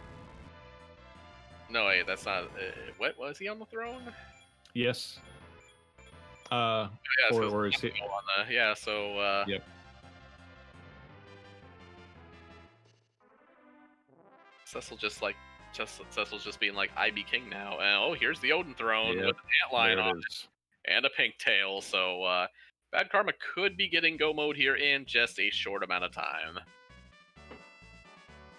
Fortunately, that mom bomb not required. Speaking of the king here, I believe Cecil did a quick change of clothing, walked around the door, and said, "Hey guys, how's it going?" And no one was the wiser. And then they took away anyway.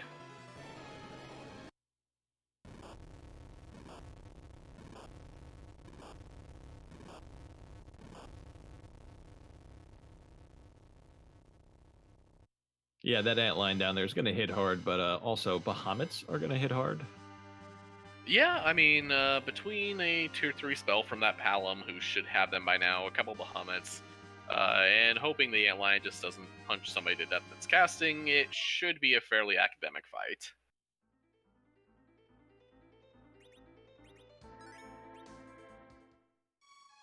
Meanwhile, it's and Ruby, so Baron had access to not one, but 2 Cecils. Which you love to hear of in your seed until you figure out that you made it to them at an hour 40 and still have no holy swords. To which I get, because I have the worst luck trying to find holy swords.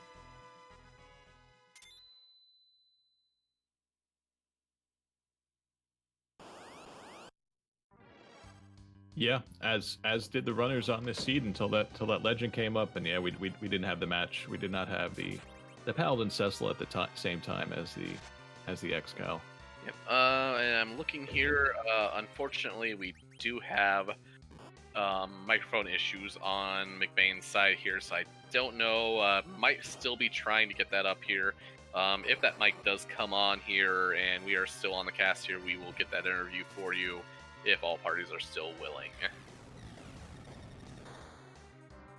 Yeah, I was looking forward to asking McBain and then BadKarma when he finishes, just kind of their thoughts as the party developed early that and really, stayed late. I'm just looking at the 5 on BadKarma's side. Those would not be my first choices. How did you like your Oscar seed?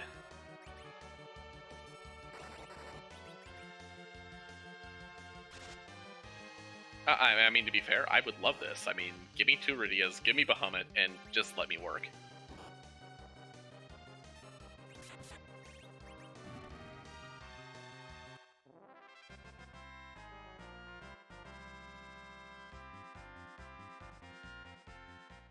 Here comes the pink tail we learned from the McBain spoiler feed, and BadKarma finding his way to go mode through a different route, not getting the legend from the Morsame spot, but instead pink from Baron, which I believe came from the Ribbon Room, along with Hook.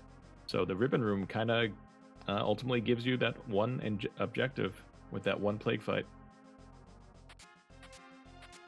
Yep, and I want to just say it here. We're going to see that pink tail come out anyway. Dare we ask for a 3rd Bahamut Orb? That would be pretty nice. Or perhaps a Crystal Sword.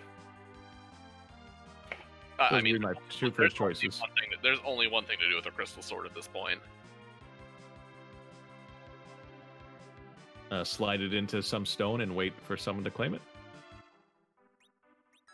I mean, I was just gonna pawn it off to the first person that might offer me, like, 5 GP for it. Yeah, at this point, that's the worth you're gonna get from it.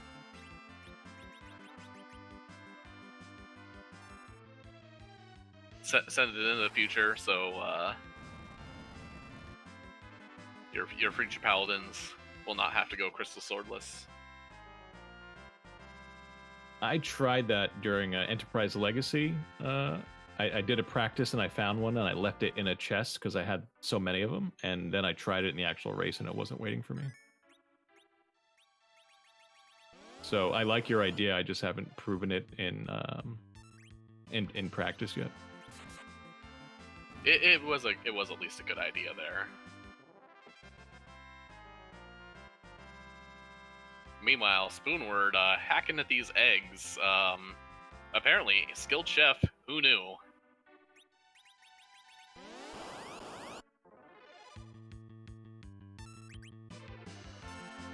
Yeah, the last time I used a spoon on an egg, I think was some kind of relay race, not necessarily cooking.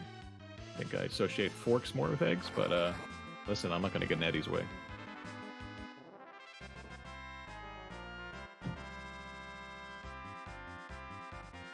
What do you think the goal is for BadKarma here, the grind? I mean, with sirens in the pocket and the ability to go grab more out of the dwarf, and probably already seeing the dot done on your opponent's screen, obviously, by now. At this point, the goal is likely to just swag on Zeromus as hard as possible. BadKarma does have the curse ring. We'll see which character ends up anchoring and at kind of what agility level. And yeah, but this grind does happen to be at least 10 key items. So we are getting that 68,000 a pop. Yep, and actually, to answer a question, because I just finally saw this from Baka Shinobi asking if I had any whale of a time yesterday with that double Leviathan Rydia. I mean, to be fair, I only had a single Leviathan Rydia, and the other was whipping her way through the seed with a flame whip, I believe. That's good Rydia diversification, I must say.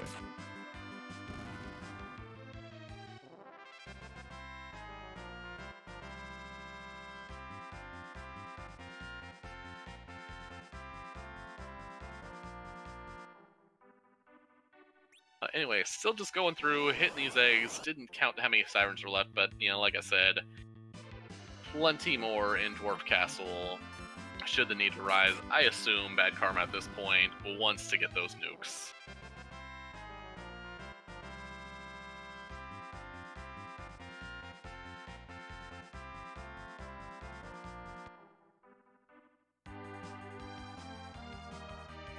Also, we are still attempting to get Roger McBain on interview here. Is working on microphone issues. Still not sure if that's going to happen yet, but we will keep you posted. Meanwhile, BadKarma heading over to Dwarf, likely to get more sirens. Again, like I said, probably just wants to make everybody nuclear. Heck, even with the Eddie here. Yeah, he might take Eddie all the way to nuke.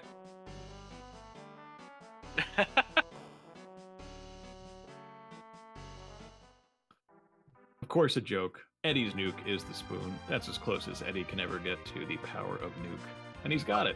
But what happens if Edge were to throw an Eddie, which was holding onto a spoon, at whatever needed throwing?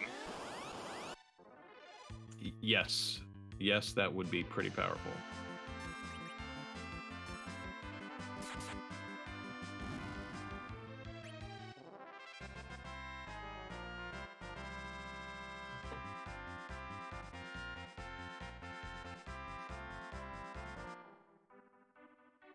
So anyway, these Rydias are starting to pick up nuke now. Spoonward is approaching 1,200 hit points, which I believe is part of a strategy.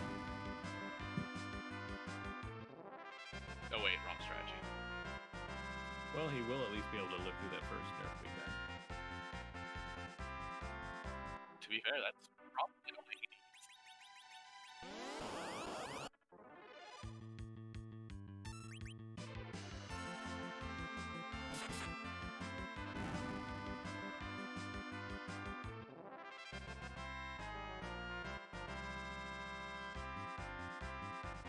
And I apologize for some of the radio silence here. We are still trying to find ways to get McBain here onto an interview. Just seems to not really be happening right now. BadKarma is marching. Looks like is heading towards the. Oh, okay, good. I'm like, is heading towards Lunar Whale. You have a pass. Oh no, it's pick it up. Picking up, going down. I don't know. Bahamut. I think tail.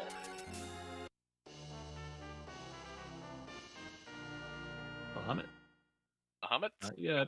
Let's see another Bahamut.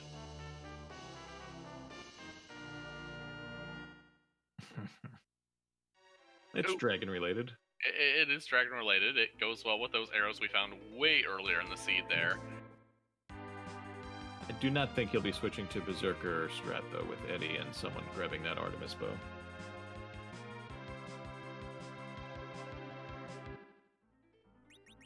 I mean, to be fair, with Eddie currently holding the spoon, I believe, well, I mean, you could give it to Palom as well, but you worked hard for your nukes. Enjoy your nukes.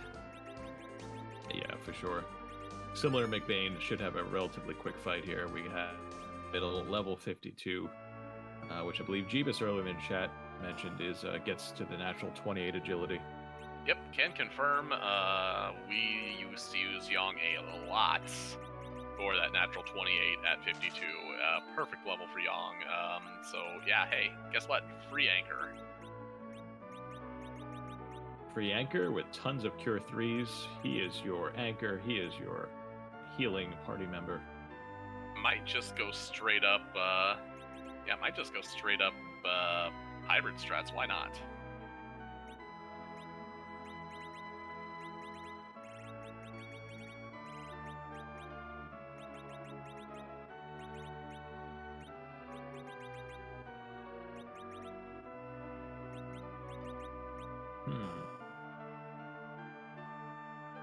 I didn't catch, he modified Eddie's agility with that Artemis, but I didn't catch the final number there. I assume it was favorable. Yeah, it's pretty large. The one big thing about Eddie is, everything, all joking aside, Eddie is, he's fairly fast.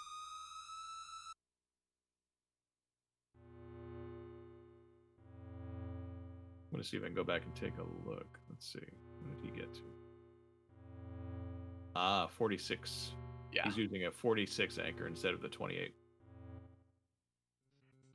I mean, I did say, well, I mean, Yang's still in the middle, so Yang's still anchoring, right? I think he swapped the Eddie. I think he saw Eddie at 46 and put him in the middle. Is this swag? It could be swag.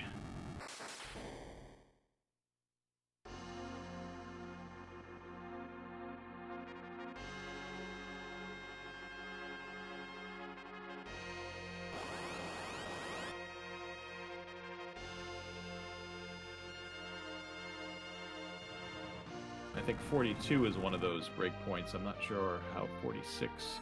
Yeah, it's not 14, but 28 and every multiple of 14 past that, or at the very least, 28, 42, 56, and then 69, which is Romus's actual agility. Yeah, I think I was confusing my 42s and my 56s. I saw 46 and for a second thought that was one of the breakpoints, but he's a few points over one of them, which generally is much better than being a point under. Yeah, still not bad, so...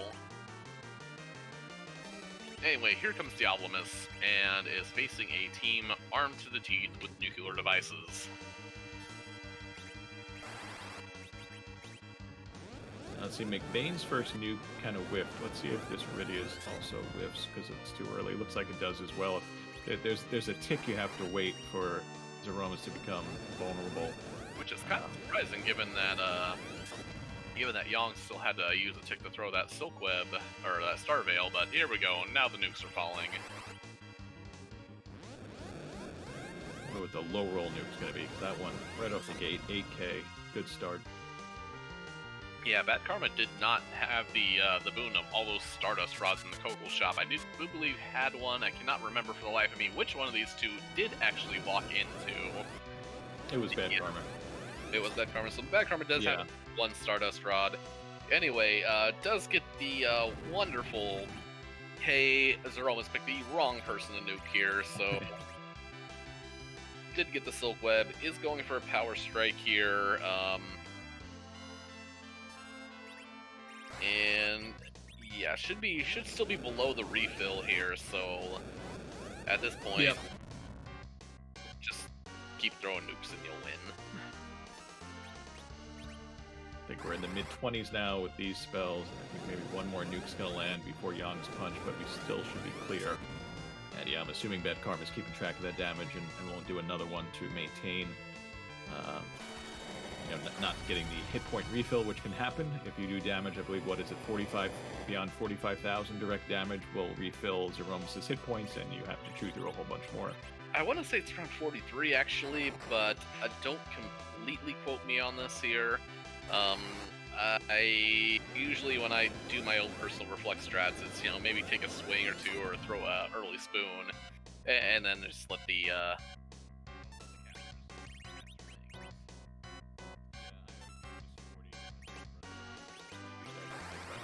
close to that. Yeah, sounds great to me, honestly, and yeah, putting those Cure 3s up top, gonna throw probably some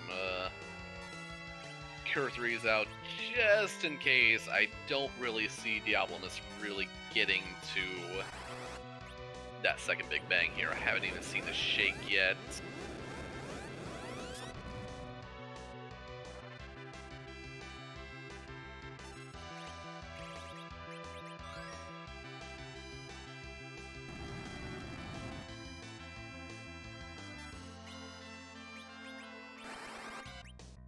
There's the second shake there, but again, probably has passed that 40,000, and probably is marching up on the end of that that hit point pool very soon. There it goes. There's the crash bang. There is Diablomus down, and an official finish time, I believe, of 1:55:37. Okay. Yep, great job by BadKarma wrapping that up, getting the reflect kill, nice fast Z fight. And I believe we are now joined by our runner-up in this race, BadKarma. GG on completing the seed. What did you think of that as the party started developing here? Oh man, that was something. Yeah, as I saw the Eddie start, I knew I was in for a rough time. I should have known better with Auska rolling it, so thanks a lot for that one. And then an Eddie objective as well. I was like, oh, I really hope I don't get that Eddie objective done real fast. And sure enough. See, that was your mistake there. We were hoping, and that doesn't happen on an Auska seed. We had 4 total Eddies for at least 45 minutes, and it was pretty wonderful. Yeah, I honestly felt really good about my early game. It was around the time I tried to tackle that Asura's where I just felt like everything fell off the rails for me. I could not get anything to go, right in my brain once that I had that wipe, and then I wiped and then saw the sirens. I was like, I screwed up. Yeah, that was roughly at the point. You two were really kind of neck and neck for most of that time there. And even with that Asura, you were still kind of in the ballpark. I think it came down to partially that Fey March a little bit too. Now, McBain did do a little bit extra egg grinding there, did have higher levels for it. But it also came down to, and I know you already asked for that, top down, definitely the E-Moon play here.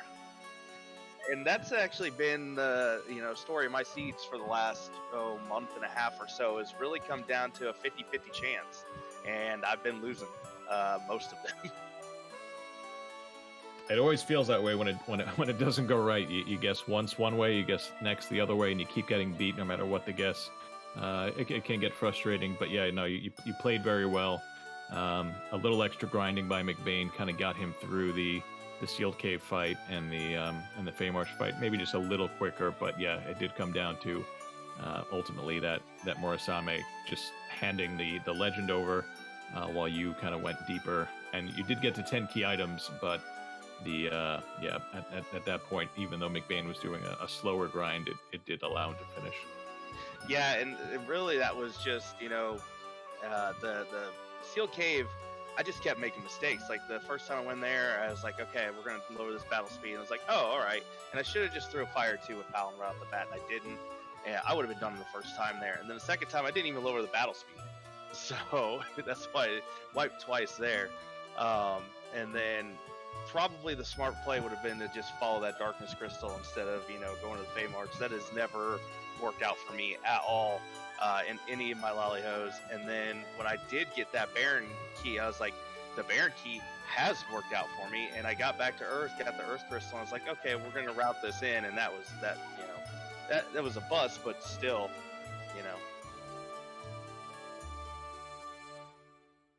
Baron key always pays out though. And it's funny how the Ribbon Room handed you that objective. It gave you the hook and the Baron, and that eventually led you to Pink down at the Odin throne. So it was just all packaged up for you in the Ribbon Room.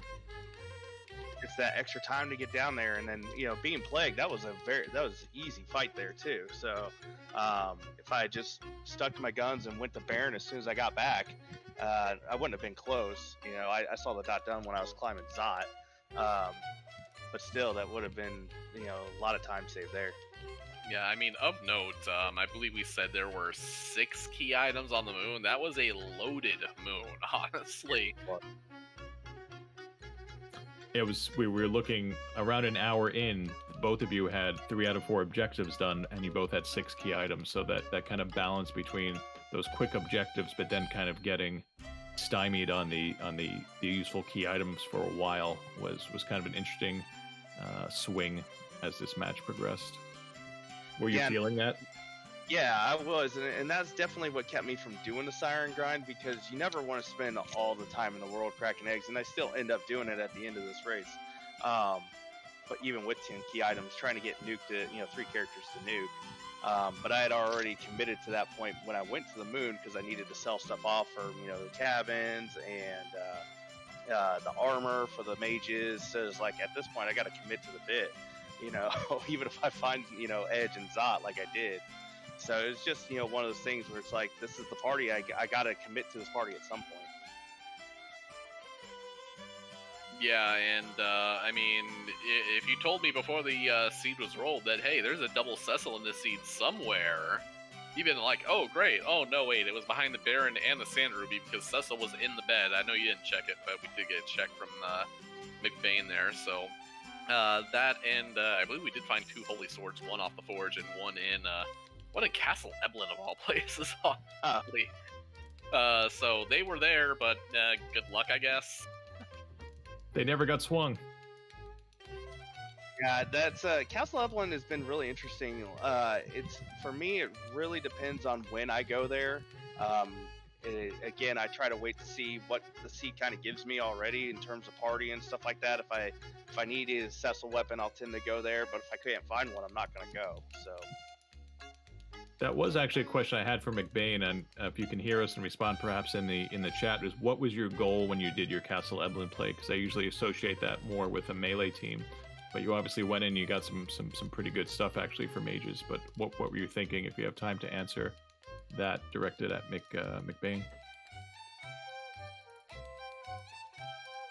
But while we're giving him a chance to perhaps type out his answer to that question, any other thoughts you have on tonight's run, and perhaps your thoughts to next week when you'll be in the 1 and tool pool, and of course trying to avoid collecting a 3rd loss? I just gotta, I made a lot of mistakes, and I don't know if it was just nerves on being on the restream, but I bonked into a lot of walls. I need to tighten that up. My A button needs to be looked at, even though this controller's only a month old. I had a few bonks there with that too, where it's just there's a lot I can clean up, and like I said, and hopefully I just get lucky on the 50/50s, because that has been what it's been coming down to for me in these Swiss flags. Yeah, it was definitely an Oscar special in terms of the characters, at least. We did get an answer from Roger McBain there. Says, forgot I could have done a Siren to get ready to cast Bahamut or Twin Harp, which was, hey, have Dragon will Mega Nuke. So yeah, it was an experience play, not a gear play. Yeah, and for me, the reason I tried that Asura so early was because I got those Zeus gauntlets, and I was like, oh, all right, well, I might need a little melee help to get through to Twin Harp. If we can try, we've got close to Quake. We should get Quake off the first fight. It just happened to be Asura. I was like, well, I got Bahamut, I might be able to do this, and it just didn't fall for me there. Yeah, both you and McBain had some issues. I think McBain got through it on the first time, but he actually had to, he cast a Quake and a Bahamut, and it got Cure Forward, and then he had to kind of pause, reset, throw up a couple Star Veils. So it cost him some time to kind of do that as well. And I was kind of surprised as well. I thought perhaps a Bahamut and a Quake would get through that spot for him in one shot, but I think he was just short by maybe about 1,000 or less damage.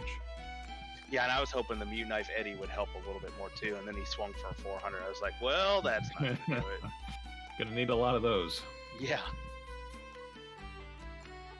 Just stack the Eddies on top of each other. That works, right? Yeah, eventually, and then until one of them gets a spoon. All right, do we have any final thoughts here? Anything else you want to say before we send this over to Free Enterprise, I believe?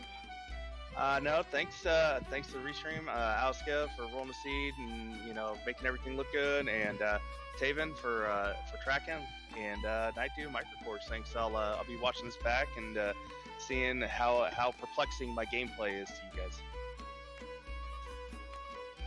I mean, not too much. It was yeah. Trust me, there were very few moves to actually make that seed because those parties. I mean, wow, yes. But. Yeah, GG, and again, hopefully you roll a little bit more melee here in the coming days. That was brutal even for me, and I'm a ready apologist here. But again, thanks to the crew here, Taven for tracking. First time tracking, well done, by the way. Nice job, Taven. Yep, and Aska for not only restreaming this, but rolling that absolute masterpiece. And my co-commentator, Microcorgs. Fun time all around here. I agree. I enjoyed talking about this race with you, Nightdew. It was fun to do this, as it always is. And as you mentioned, we will be heading over to Free Enterprise. You want more racing? We've got more racing. We have a 2-0 matchup underway between Astoningly and Golden Hades, and I'm looking forward to joining the raid over there and seeing how that match is going. And you know the rule. Please do not spoil this match for anyone who might want to go back and watch it later. And yeah, Nightdew, we're about to see more racing. I love more racing.